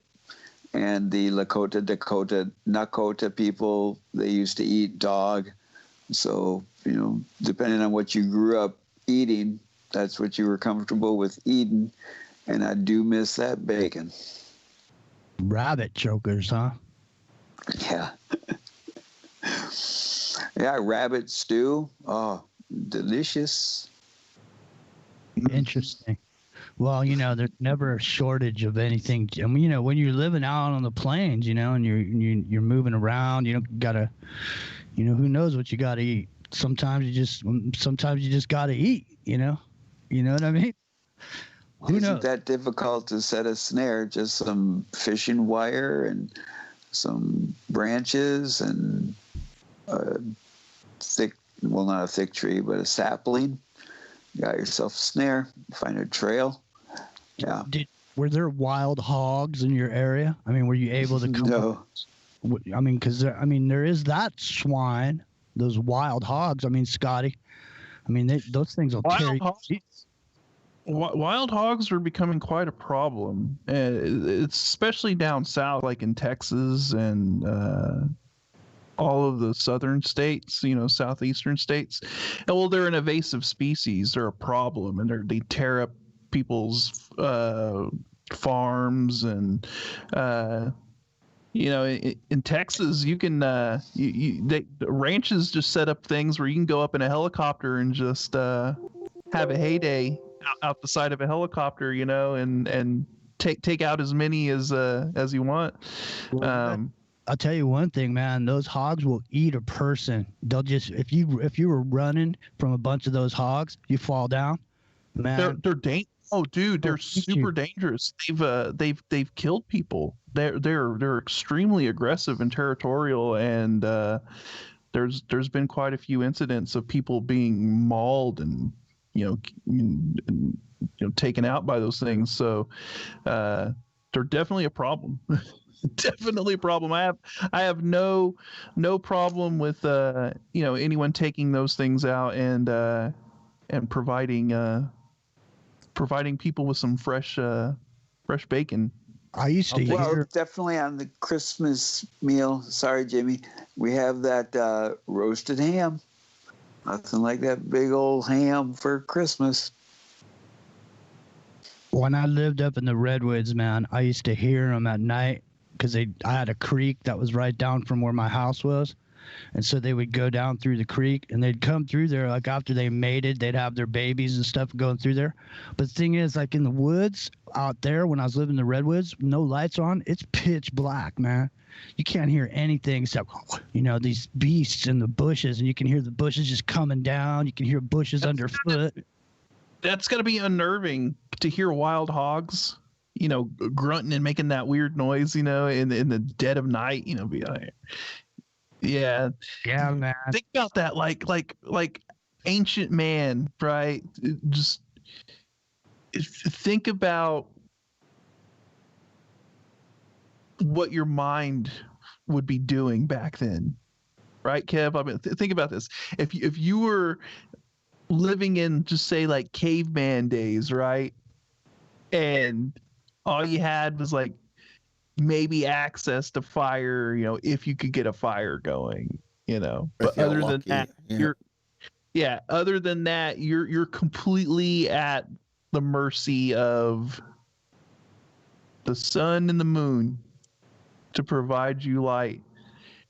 And if the moon wasn't there, if it was cloudy or whatever, and it was literally pitch black in the night and you heard all those noises going on, man, illuminating it. I mean, what do you think that is psychologically doing?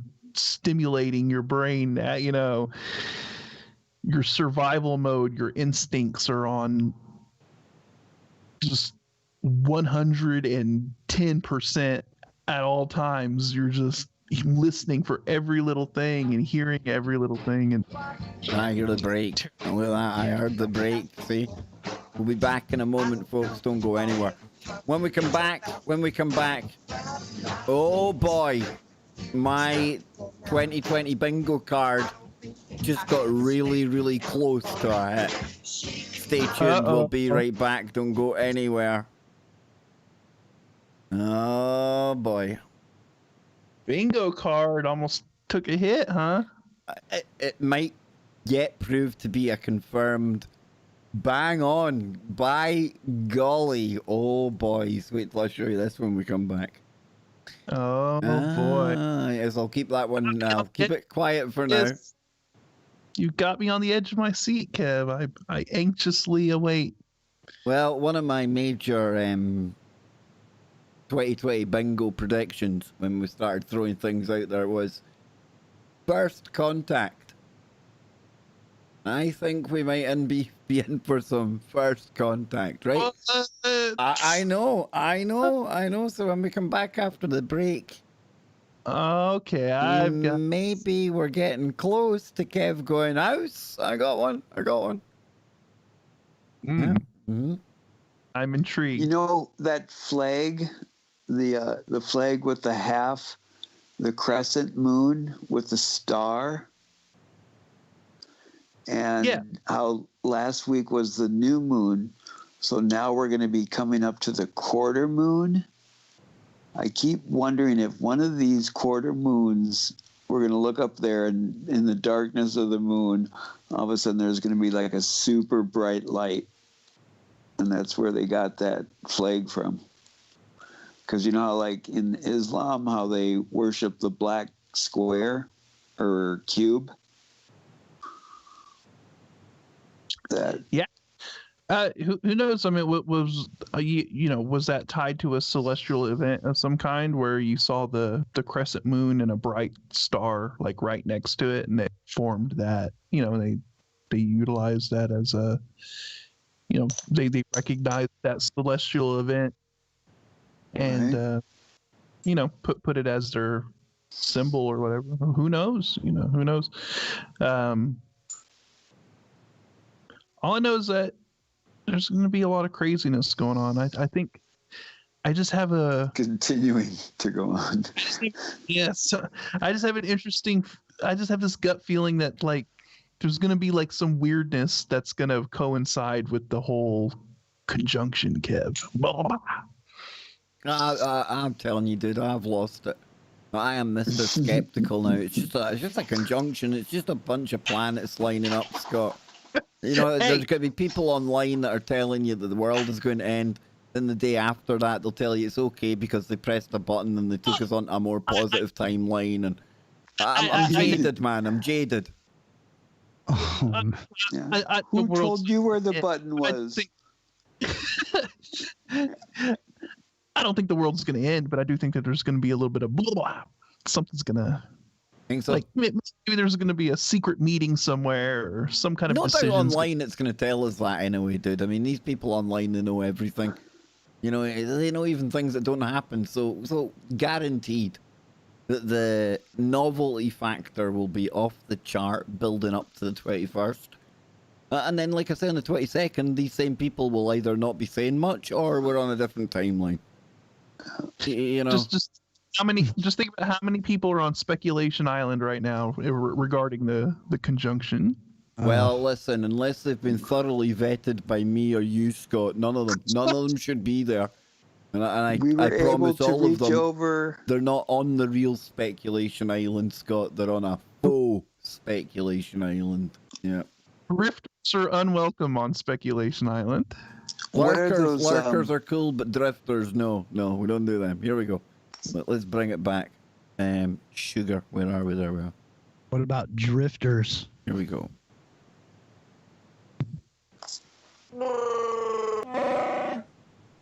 There we go. We're back. We're live. We've got 1 hour to go. Dang, I thought we were moving into the final segment there. I've lost time, gained time. I don't know what the hell's going on anymore. But this is Freaky Friday, and we're right here on tfrlive.com. And just like every Friday, don't go anywhere after we finish. We've got 1 hour left. But then Brent Thomas comes along with the Paranormal Portal. You can catch that right here on tfrlive.com or over on the Paranormal Portal YouTube channel. It's your 5 hours, your plethora of paranormal shenanigans right here on your #1 network, tfrlive.com. Big shout out to our YouTube audience today. Our one simulcast of the week. Good to see 105 of you, what I would hope as real human beings in there, albeit in ones and zero form. I tell you, it's been a good show so far, boys. I tell you, we've got into some strange, some weird, some Scottish Christmas, some Bavarian Christmas, and then in true 2020 style, something comes along, and it makes me go, woo! Oh, holy shimoly! So before the break, I said maybe people were already away to put the kettle on, you know, get a head start on getting their beverage for the next part of the show, but I was saying that perhaps, just perhaps, maybe, potentially, I have gone and got a hit on my personal 2020 bingo card. With all the bizarre stuff that's been happening throughout the year, if you've been following the Kev Baker show, from time to time we'll say only in 2020. Or the likes of the monoliths come along and I'll say, well, who had that on their 2020 bingo card? And then on occasion, we've thrown things out there, what we think might happen with it being 2020. And not once, but a few times I can remember saying first contact. That's what I'm going for. I'm going for a first contact type event. Now, some people, when the monoliths started to show up, said, Kev, does this count? And I thought, no. I kept it more down to earth, more logical with that one. But now, Mr. Lopez, Mr. Jimmy Jeans, and Mr. Nacy. Well. Check this out. And it's dated Friday, the 18th of December. It's on many websites because I checked during the break. What if I was to tell you that we're now picking up a mystery signal from Proxima Centauri? Boom. There you go. Yes, so it says here, astronomers are currently investigating a signal coming from the direction of our closest neighbouring star system. Now remember, this is where Yuri Miller and the late Stephen Hawking, they were talking about sending their miniature cube spaceships up there communicating, sending a message to our closest star. Remember all of that stuff? Well, now it turns out we're hearing something back. But it says here the signal, which was reportedly picked up by the Parkes telescope in Australia last year. Now I hear people saying, well, Kev, that's cheating. That's last year. It's 2019. Well, no, because we're only finding out now, so I'm going to take it. It's now investigated by researchers from the Breakthrough Listen project, a $100 million initiative dedicated to the search for evidence of intelligent extraterrestrial communications. According to the reports, it appears to have come from the Proxima Centauri system, the nearest star system to our own and home to 2 planets, including one that could potentially support life. Bada bing, bada boom. At the moment, it remains unclear just what might have caused the signal, and astronomers have so far failed to find a conventional source. Believed to be picked up in the 980 megahertz range, the signal is particularly tantalizing because it seems to shift in frequency in a manner consistent with the movement of a planet. It has been described as the first serious candidate since the WOW signal. Lopez, I present to you my potential 2020 hit. The final card, Kev. The final card, Scott. Eh? It says here, Breakthrough Listen itself was launched in 2016 after received the blessings of late physicist Professor Stephen Hawking, who described its work as critically important. Mankind has a deep need to explore, to learn, to know, he said at the time. It's important for us to know if we're alone in the dark. Could Proxima Centauri signal be the evidence that we are not? And of course that comes on the back of that Israeli dude that allegedly said we're in contact with the Galactic Federation. And we've got bases on Mars. Trump knows about it all. Don't let the fact he's selling a book get in the way of his good yarn. Listen, I'm going to squeeze it into my narrative here now, all right? I don't know what to do. Interesting times. Interesting, right? Look, once again, we'll just say it once again. 2020, man. It never fails to give us. It never fails to give us something. We know. Once again, it's more information that is accelerated at us, and data stored into our minds that at any other year, right? We get a mysterious signal from Proxima Centauri, and that would be huge news. That would probably be dominating the news cycle for at least a week or something like that, right? But with all that's going on now, look, this is just another story that's just kind of hey, yeah, we it's 2020. We're now getting alien signals from our nearest star, but don't worry about it. Don't worry about it. On to the next thing, Kev. 4.2 light years. I mean, that's like not even a stone's throw in cosmic terms, That would show how prevalent life probably actually is. Dude, can you imagine if we found it in the nearest star system to us? Yeah, that's the crazy thing, right? I mean, if we were to actually find that life exists just at our closest neighboring star, then that opens up the possibility of, whoa, how many other civilizations are really out there then? Because if we come into contact with life just to our nearest star, which is only 4 light years away, and how many billions of stars are just in our galaxy? Right. I mean, you start talking about the mathematic probabilities of how common life probably really is throughout the galaxy and then throughout the universe as a whole. And it's like, oh yeah, we're totally not the only, thing out there, and I think at this point for anybody to still be of the belief that we're the only ones in the universe, I think is extremely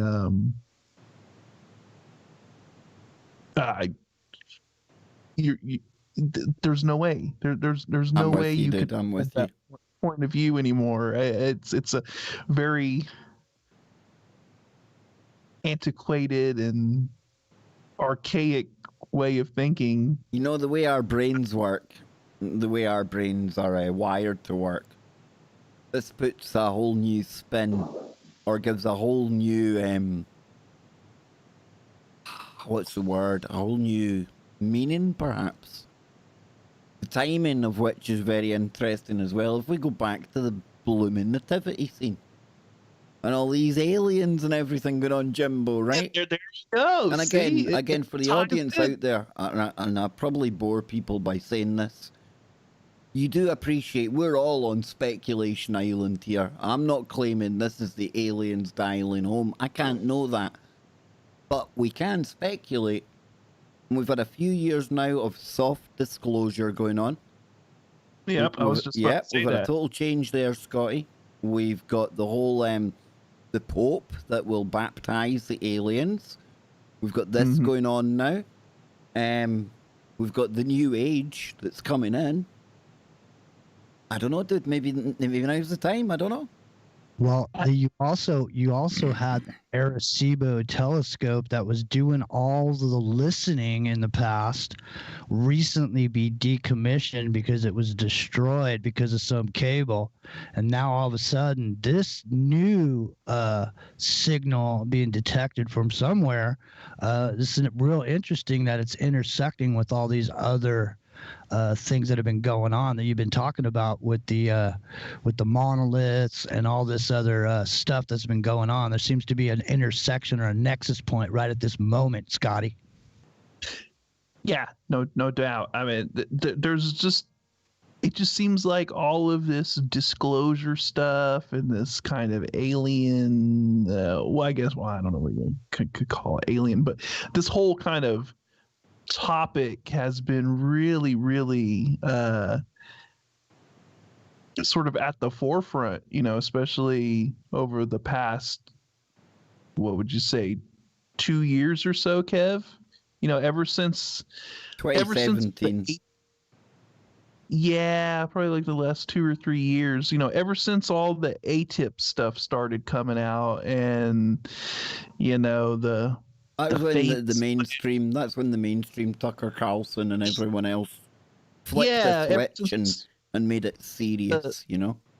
the famous footage of the Tic Tac, right, from the Navy jet, and all of a sudden the mainstream media and the government doing a complete 180 on UFOs, right, and in that whole topic, and it went from being some kooky thing that fringe conspiracy people talk about, right, to, oh yeah, we've been researching UFOs and we're taking it very seriously now, and it's a matter of national security, and we want to know what these mysterious objects are, and all of a sudden it becomes this important thing that's all of a sudden legit to them, that they're legitimizing, and that once that happened, that immediately threw up a red flag. I'm like, why are they all of a sudden like all about it? Right, when before it was like they did everything to deny and to hide away and to make anybody that talked about the subject look absolutely crazy, and that's all. Oh no, go ahead, man. I was going to say, when Jupiter and Saturn align, we shall return. You will know we are coming. Seriously, because it's an 800-year thing. Hey, we're going to bone out for 800 years. We'll be back. When you see Jupiter and Saturn line up, Kev, that's when we're coming back. So you may be right. I mean, you may have yourself a little bit of contact. Maybe it'll happen before the 21st. Are you serious? Who knows, man? Well, Interesting, Kev boy. It's interesting.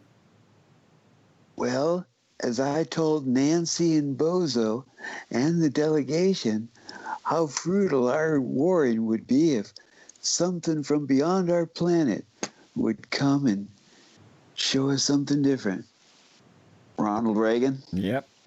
See, I think you're right. You're onto something with that nativity scene. See, they put it together back in the 50s or whatever. They were off by 50 years, Kev. Their alignment was off, and now they knew that that this year the Bethlehem lineup was going to come in, and they had to get that back on the table. If you say so, Jim. I'm just wildly speculating, but you seem to have this pinned down. Hey, no, Kev, just saying, your wild speculation got Jimmy's juices Yeah, it's flowing. got people going. Yep, that's it, man. I mean, my imagination, the world is our oyster at this point, and we are on Speculation Island. You did give me that kava right before the show. Yeah. So we have now zoomed in from another dimension. It's interesting it says this, so I mean, somebody that follows space type stuff, I've never heard them talking about things in this way. The beam that appears to have come from the direction of Proxima Centauri, a red dwarf 4.2 light years from Earth, has not been spotted since the initial observation, according to an individual in the astronomy community who requested anonymity because the work is ongoing. Quote, "It's the first serious candidate since the WOW signal." That's quite... Now, usually, like any time we pick up a fast radio burst, Scott, the WOW signal comes into the conversation, but they never ever say that, like, what we've got now compares to the WOW signal. The WOW's always been, like, the gold standard of woo, right? Well, we're looking for one like that, and this one, this appears to look like it, you know? Yeah, they obviously saw some sort of pattern or some sort of almost as if, because they say it acts as if the planet's moving. So I'm thinking it's been weak, then it got strong, and then it got weak again, like the planet's orbiting, and it's a, you know what I'm saying? Yeah, they obviously were able to pick up, like you said, like as that planet or whatever was maybe in front of a star or aligned in a direction to where its radio signal bursts would be facing our planet, and we would be able to receive it, right? Yeah. And it disappears once again once the planet rotates around, its star and is out of the. The radio signals are facing away from us. We're not going to get anything, right? It would be like if somebody was trying to pick up radio signals, say from Earth, right, from another location, and we're located on the backside of the sun with the sun between us and them. They're not going to get any radio signals from us, right, because the sun's going to block all of that. But as we rotate around and we get in front of the sun, then they're going to receive our radio signals, and they're going to get a burst of radioactivity, radio signal activity, and then it's going to fade away as we rotate back around the sun. So, I think what they're trying to analyze is what the signals, what it was like, sounded like, or whatever. They're analyzing the signal that they got in that short burst, and there's probably something very compelling in it that makes them probably go, this may be something more than just some like natural radio burst. Like I said, maybe they're hearing some kind of a frequency or some kind of a, I'm sure if another civilization got a burst of our radio signals, there would be a lot of indicators there that it wasn't something natural, right? Because of think about all of the stuff that's being broadcast from Earth. There would be a lot of markers there to say that it was a civilization. What if when Fukushima blew and set out all that radiation, if another planet at a different star was seeing that same thing occurring? So every time the Earth came around in the alignment of our star and this other planet, they were like, oh, what the heck there's a strange radiation burst coming from this star, which is frequency, radio waves. It's possible, man. I think that every time we've did a nuclear test, right? Back when we would do, I think ever since we split the atom, right? That the very first test that we did, the Trinity test in New Mexico, that was a that was an indicator, I think, to something, other, I don't know if you want to consider them aliens or entities or whatever, but when we detonated that Trinity device and we split those atoms, somebody somewhere knew that we did that. And that I was agree like, with you, man Scotty. sees. yeah, that was an indicator to them that our species had reached some certain level. It was a demarcation. It was a marker moment for our species that we were able to achieve nuclear power, right? Splitting the atom. Like an old man seeing a bunch of youngins going off with a bunch of fireworks and saying, we better keep an eye on them. Basically, once we did that, I think we started, how do you say, drawing some attention towards ourselves. There was species or entities, whatever you would call it, that felt like they needed to kind of drop in and monitor us, see what we're up to once we did that. And like I said, it could be interdimensional. I mean, it don't even have to be like from another planet in our universe. We could have sent some kind of a shockwave or ripple effect through multiple dimensions doing that, right? Because do we even understand what happens at the focal point, the singular, I'm just going to call it the singularity, whatever, but what happens at the very center of a nuclear explosion when all of that energy is released? What happens at the quantum level at that particular point in space when you detonate a nuclear bomb? That's the point. There's no way of knowing, right? But I'm with you. I think it registered somewhere. Yeah, what happens at the very center of that nuclear explosion? Maybe that's what the collider is trying to figure out. Well, I mean, obviously, I would say at some level that there is going to be some distortion of space-time in the middle of a nuclear explosion. The sun is a giant nuclear reactor, and what happens when the sun collapses? Well, boom, you get a black hole. Yeah, well, depending on how large the sun is or whatever. But with the detonation of a nuclear device, that very center point, there's going to be some kind of quantum effect. Something's going to happen. It's someone somewhere else is going to pick that up and be like, Well, may I inquire, since we're talking about outer space and this conjunction occurring, what type of electromagnetic occurrence do you think it's going to have throughout the solar system? Because when all of these planets come in alignment, they do have a electromagnetic causation, which is a repelling or an attraction. And it makes me wonder what kind of effect they're going to have on all of these comets or meteorites that are all around all I the would say solar to system. that is they pass every 20 years. Our viewpoint, our perspective from Earth hasn't had this view of this passing in this amount of time. But I would imagine that every 20 years at some point, maybe we don't get to view it from our position in space, but they must come to within 1 degree of one another, guys, if they're going to cross over, right? So yeah, there's an alignment that occurs at a more regular interval. It's just we don't have this particular like eye line, line of sight, visible shot of it, and that's what makes it so rare. You'd have to start looking at, is there an uptick of like earthquakes or things, and that might give you an idea whether there is some kind of energetic transfer, maybe. Or if it's the like precipice of the magnetic shift. Maybe.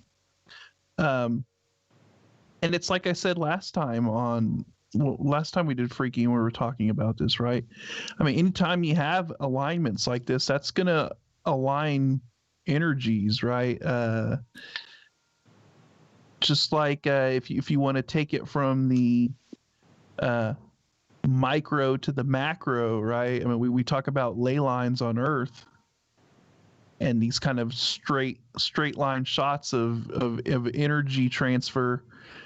You got to assume that there's probably a universal ley line system, I guess you could say, that is spread out throughout the universe that connects planets and connects different celestial bodies. And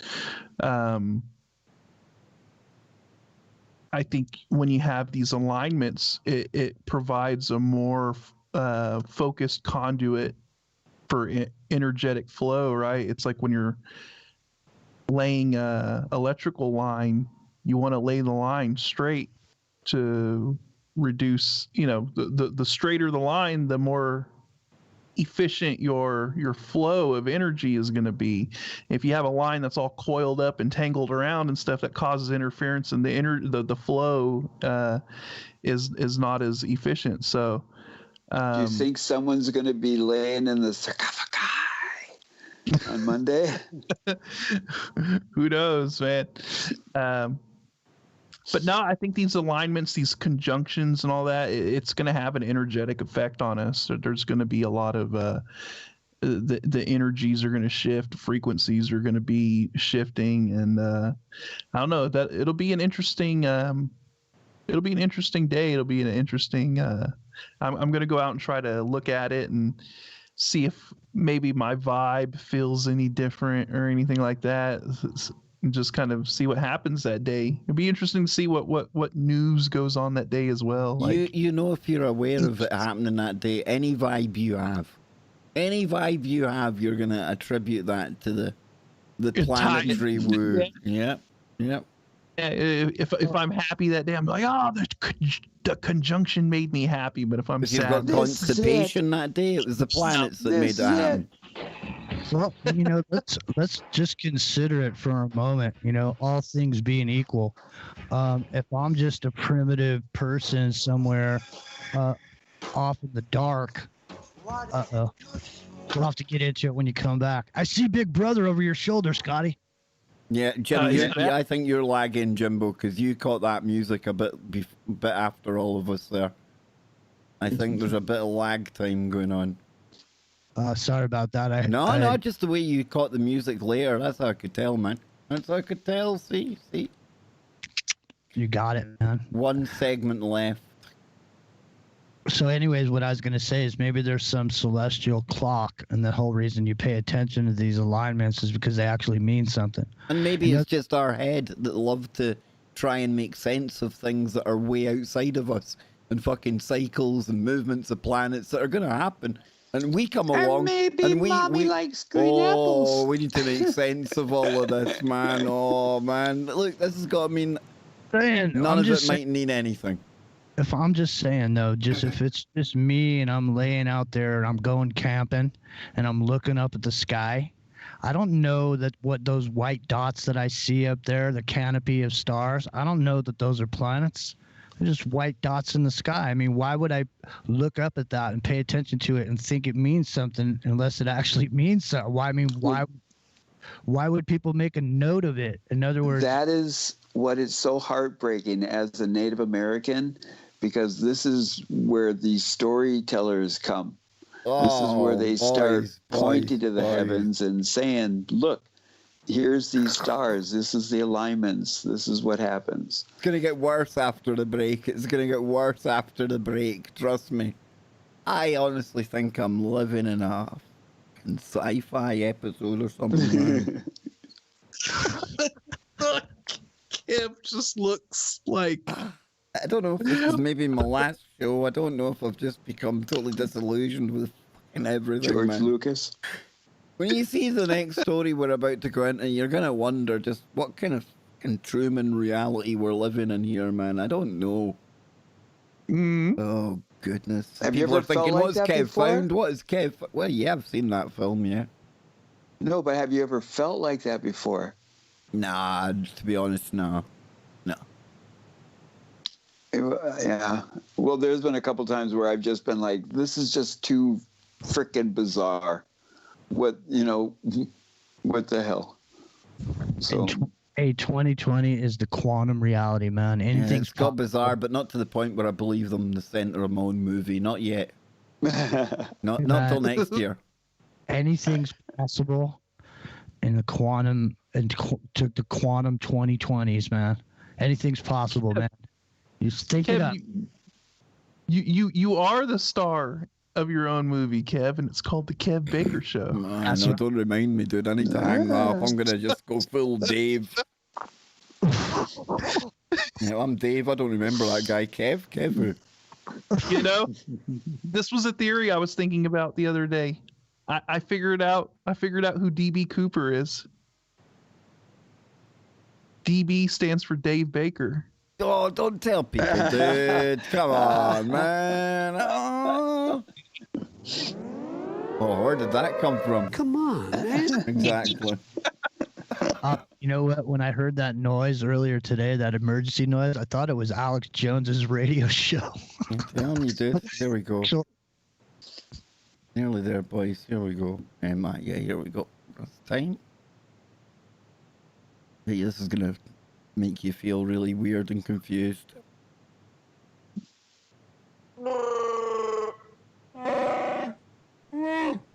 Okay. One segment to go here on Freaky Friday.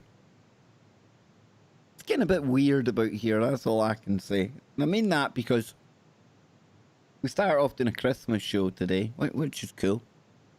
We got into plenty Christmas stuff. But it's 2020 and things are weird and things happen and the show evolves and we came across that story where, okay, stretch on my part to say perhaps we're looking at a first contact event in the making with a signal being picked up from Alpha Centauri. That gets us all talking about the last card, fake alien invasions, what's going on, is now the time. And so one of the main websites I like to go to for my space news is space.com. It's no biggie, it's no secret website, a lot of people go there, but the main headline on there right now, well, this is what really has me scratching my head and thinking, am I living in a sci-fi movie? Did I miss a memo somewhere?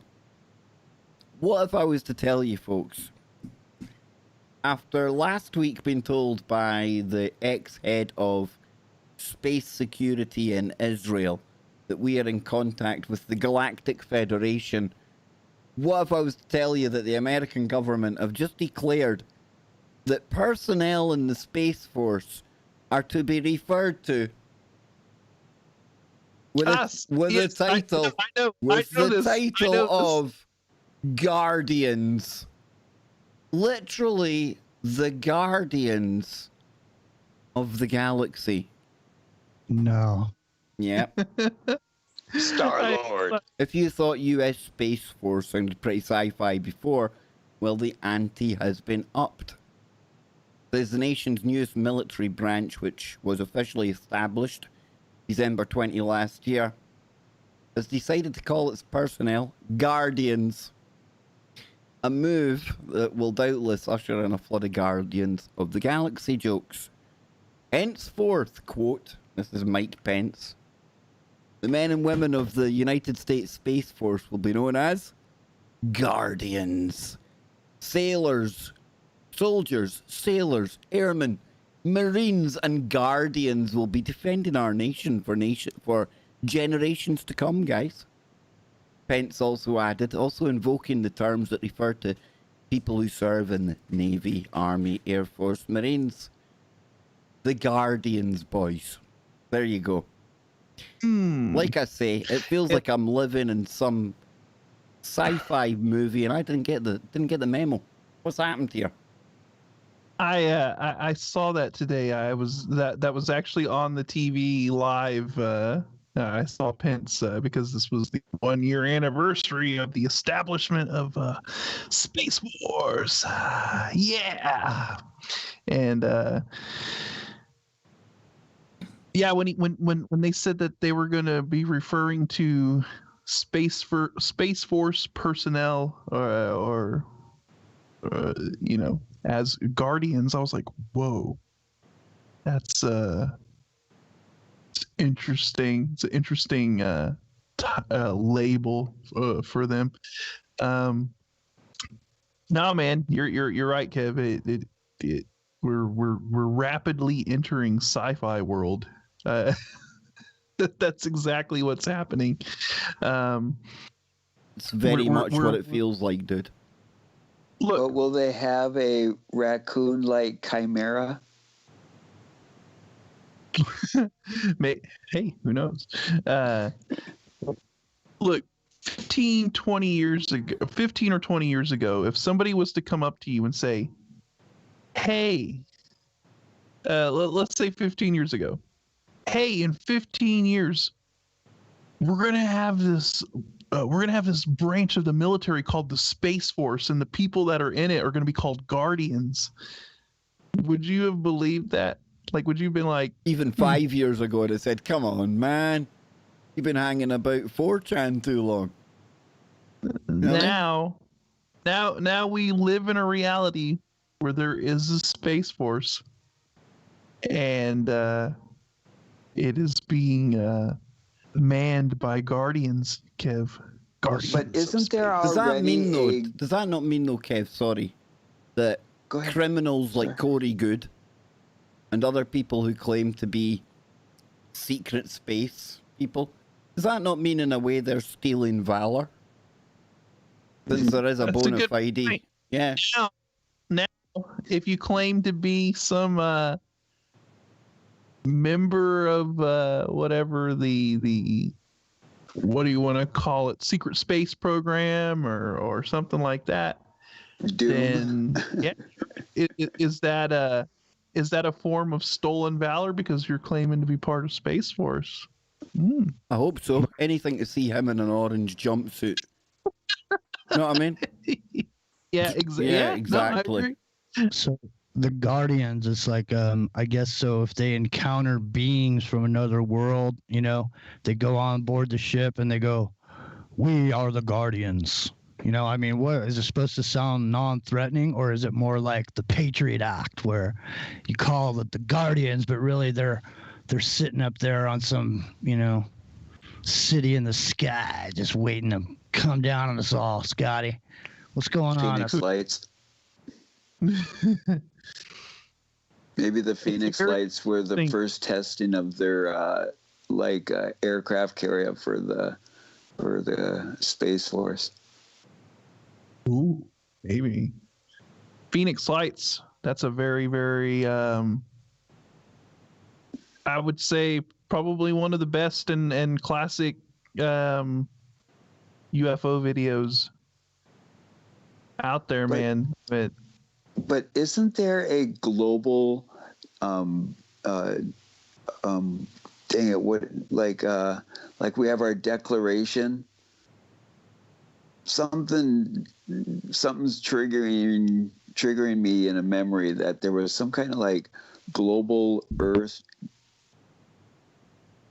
something like that. I can't remember though, but I thought it was already agreed upon by all the nations by some declaration. I know what you mean. Yeah, there was some kind of agreement between Jinx.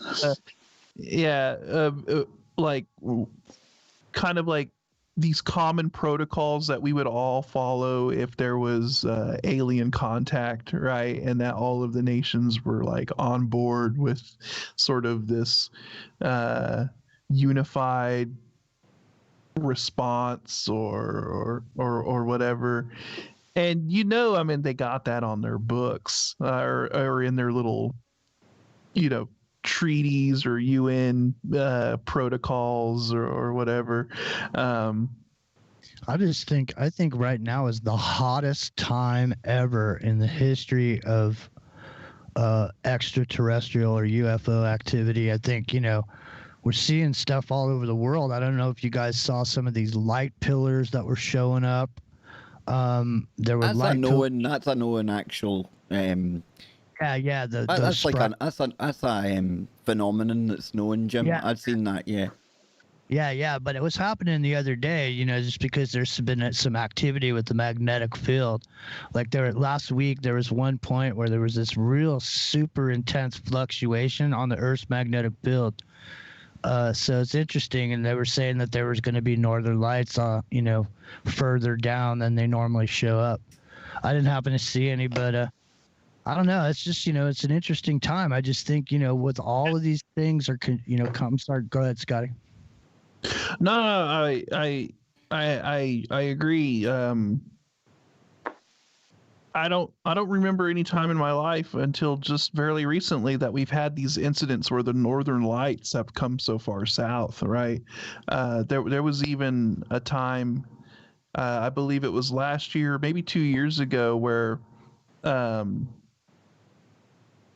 northern lights went so far south that they were seeing them in Nebraska. And if it was just a little bit darker out here where I lived, I probably could have seen them on the horizon, because there were some people here in northeast and northern Kansas that said that they could see it. And I'm like, wow, that's kind of crazy, to have the northern lights be that visible so far south. Just shows, the intense sort of magnetic fluctuations going on and solar activity as well on top of it. And I think it just kind of coincides and just kind of shows like how wonky our magnetic field has become, with the northern magnetic pole drifting and all of that kind of stuff, that you're going to start seeing these northern lights show up in areas that normally don't see them, and I think it's going to be a much more common occurrence as time goes on. Maybe the magnetic field is the veil, and maybe that's what's going on. There's some sort of fluctuations right at this moment because of everything that's going on.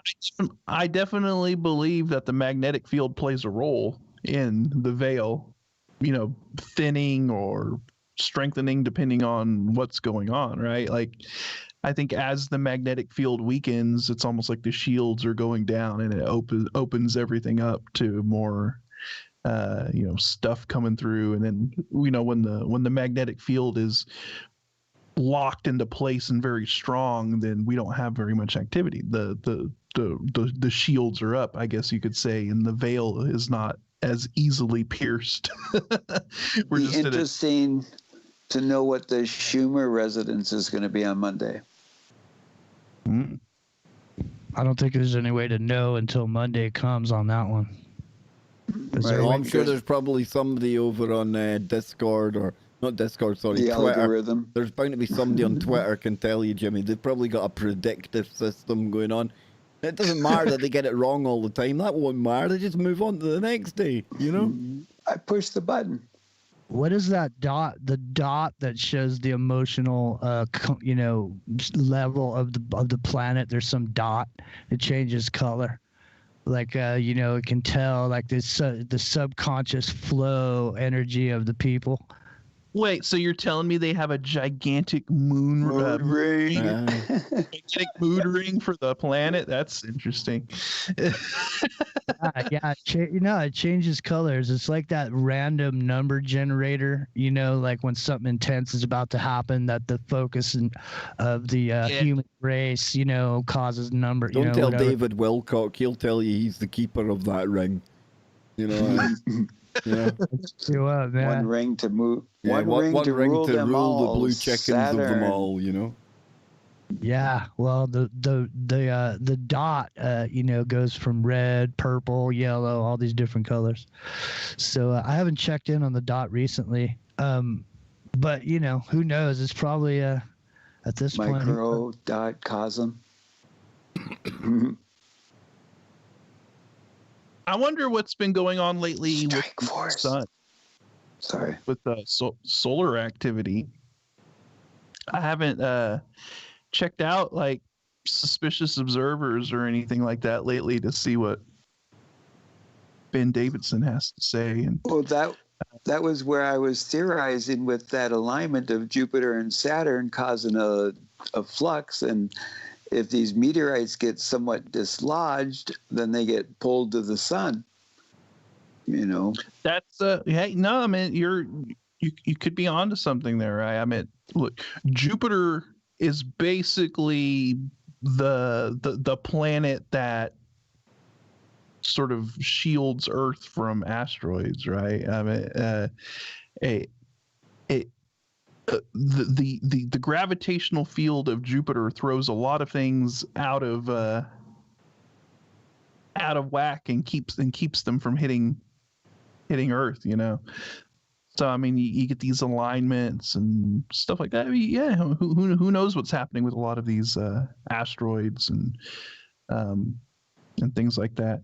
I saw a thing the other day. It was very interesting about like how many asteroids we actually know about is like it's a very scary small number compared to what we don't know. Isn't it like 1 out of 30 or something like that?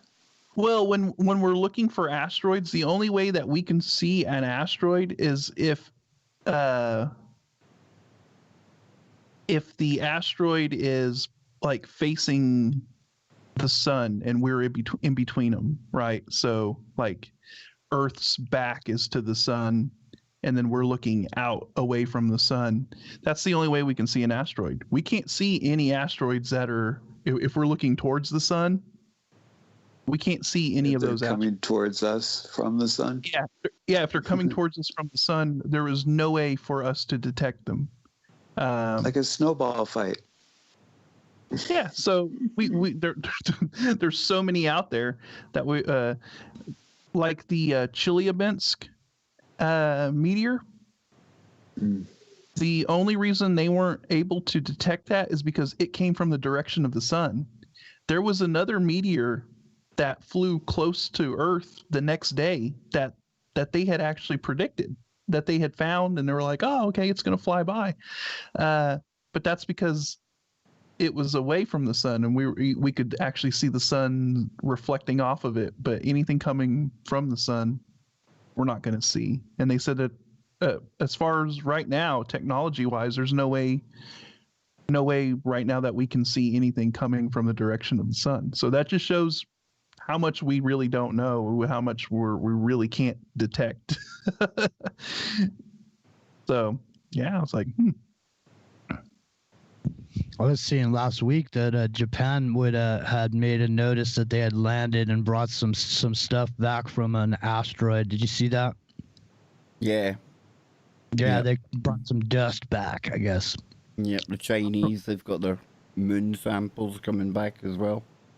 Nothing wrong with that. Bring that asteroidal dust on back to Earth. Yeah, exactly.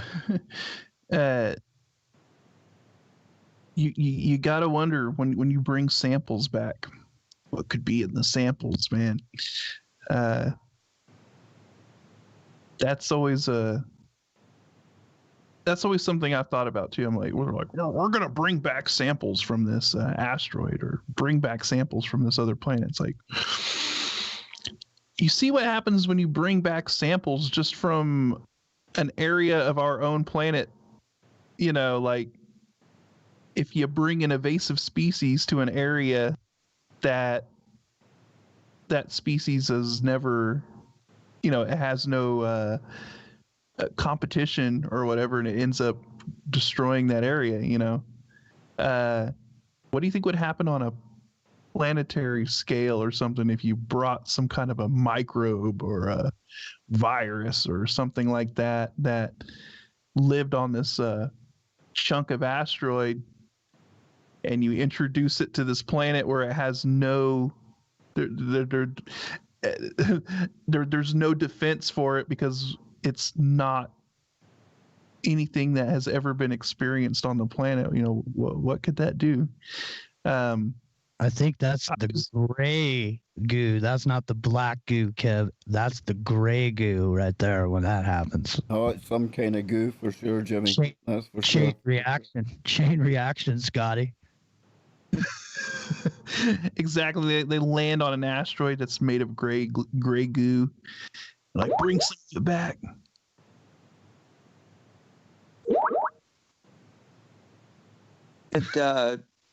Peter Parker and Spider-Man, when they fought Venom, that's how he got here.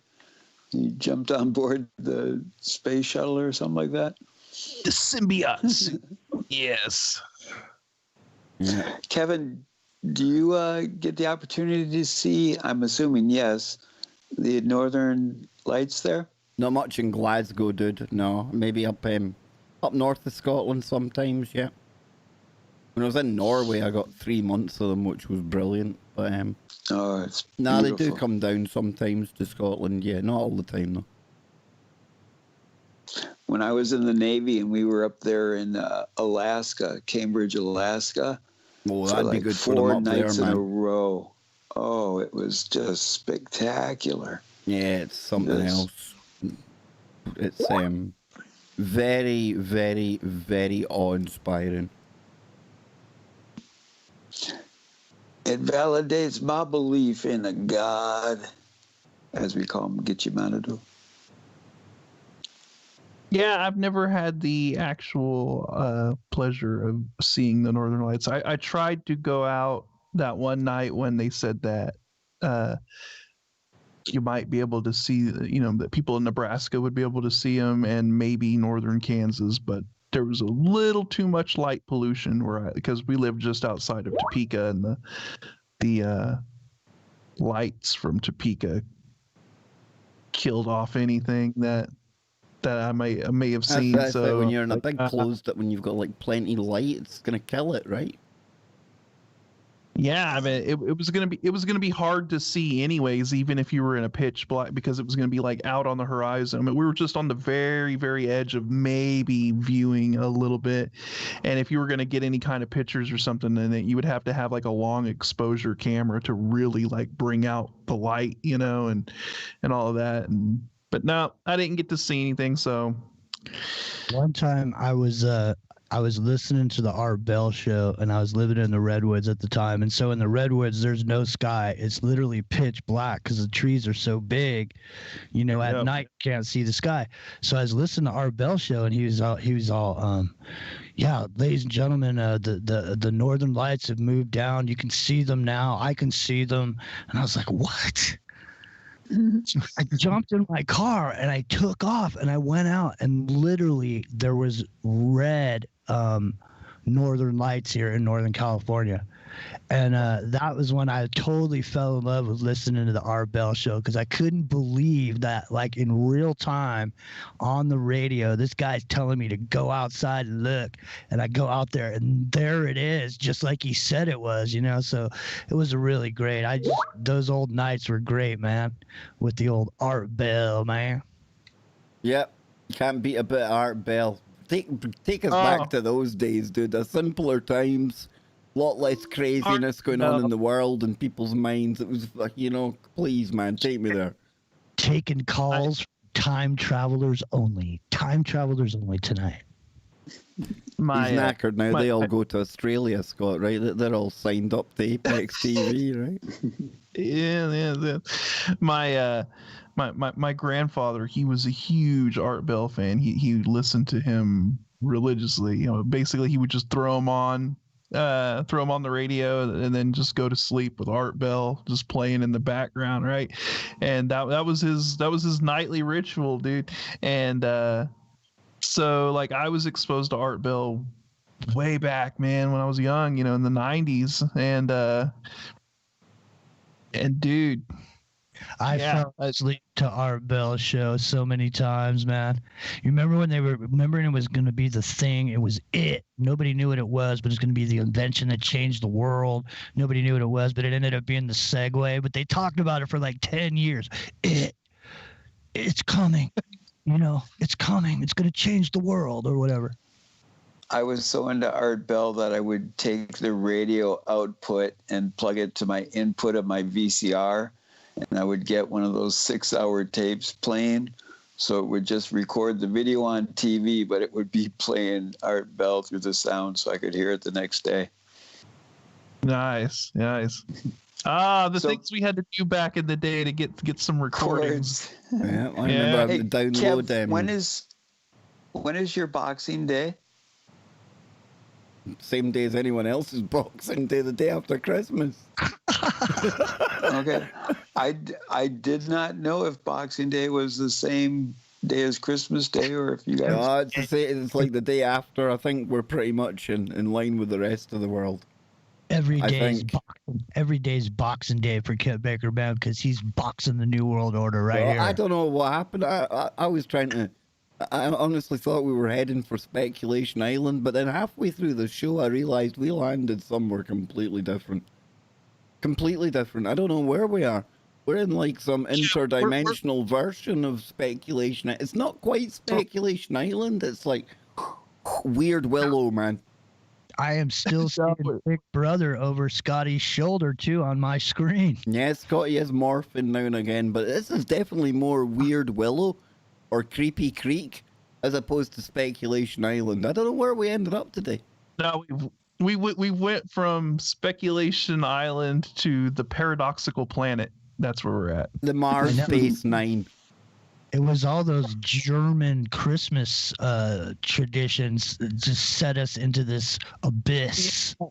I think once we went into the forbidden knowledge of Krampus, and they had to take out Jimmy. They had to cut him off because he was getting too much. The Krampus was too much. It was too much info, man. Yep. They struck you down, Jimmy. Maybe mentioning those names conjures those demons or those energies right here in the moment. You never know. Beetlejuice. You're calling them down. You're calling them down, kid. Look, I might have Big Brother over my shoulder, but you got Darth Maul over your shoulder, so That's true. That's very true. Very true. Well, boys, we're almost out of time. 3 hours has come and gone. Yes, Robin in the YouTube chat room. R.I.P. Art Bell, the one and only. Absolutely, yes. Legend, Indeed. absolute legend. He is the man that paved the way for what we do right now. He was the pathfinder for the word. Yes, we're out of here, folks. Wherever you are, make it TFR. Don't touch that dial. Subscribe and share. There we go. There we go. Yes, exactly what Kevin said there. Exactly what he said. YouTube people, hats off. Thank you for hanging with us for another Freaky Friday. Dang, we got through some subjects there. We really did. Weird Christmas, weird space, Guardians of the Galaxy, and just a constant stream of bizarreness just spun throughout the night. That's a different one. It was very bizarre. It was like a. There's a conjunction happening, Scott. We're like the conjunction. Forget Mercury retrograde. We're dealing with a conjunction now. There definitely was like an odd twist to it, and I can't put my finger on. There was something weird going on. I think it started with all the technical glitches beforehand. It set the tone for some weird. It was all cozy and Christmassy and brotherly love. And then it all just went. Yeah, exactly. Exactly. Just all went a bit. Indeed. So on that note, ladies and gentlemen, thank you for tuning in. I'll be back next week. I don't have the guests on hand at the moment. That's wrong with me, but I will be back next week. Well, hey, I'm around on Christmas. When you go, Jim. I was gonna say I'm around on Christmas, and my station is closed on Christmas, so I'm around. So if you guys want a hanging buddy, let me know. I'm super stoked to come around, hang out, eat some good food, and have us a chat. I might just be taking some time off and eating some good food. Nice. I don't know yet. I'm not decided, man. Not decided. I will be in a ham-induced coma. Oh, probably. nice. Yeah. We like that. They're the best types of comas, man. Not that there's any good comas, but a ham-induced one we can handle. Oh, definitely. Yes. I'm waiting after we're done here. I got some turkey wild rice soup. Ooh. just waiting for me. Nice. I've got a coffee waiting for me, I think. That's another good thing about staying home a lot more and not eating out as much. Everybody's getting a chance to, learn how to cook some more, learn how to make Yes, stuff. indeed. Hmm? Indeedy. Mm-hmm. Are we out of here? Yes, we're out of here, boys. It's 3 Yeah, a.m. thank over you, here in the YouTube. UK now. So I'm going to click into the video. We'll shove on a little bit of music for 2 seconds, and then we are out of here.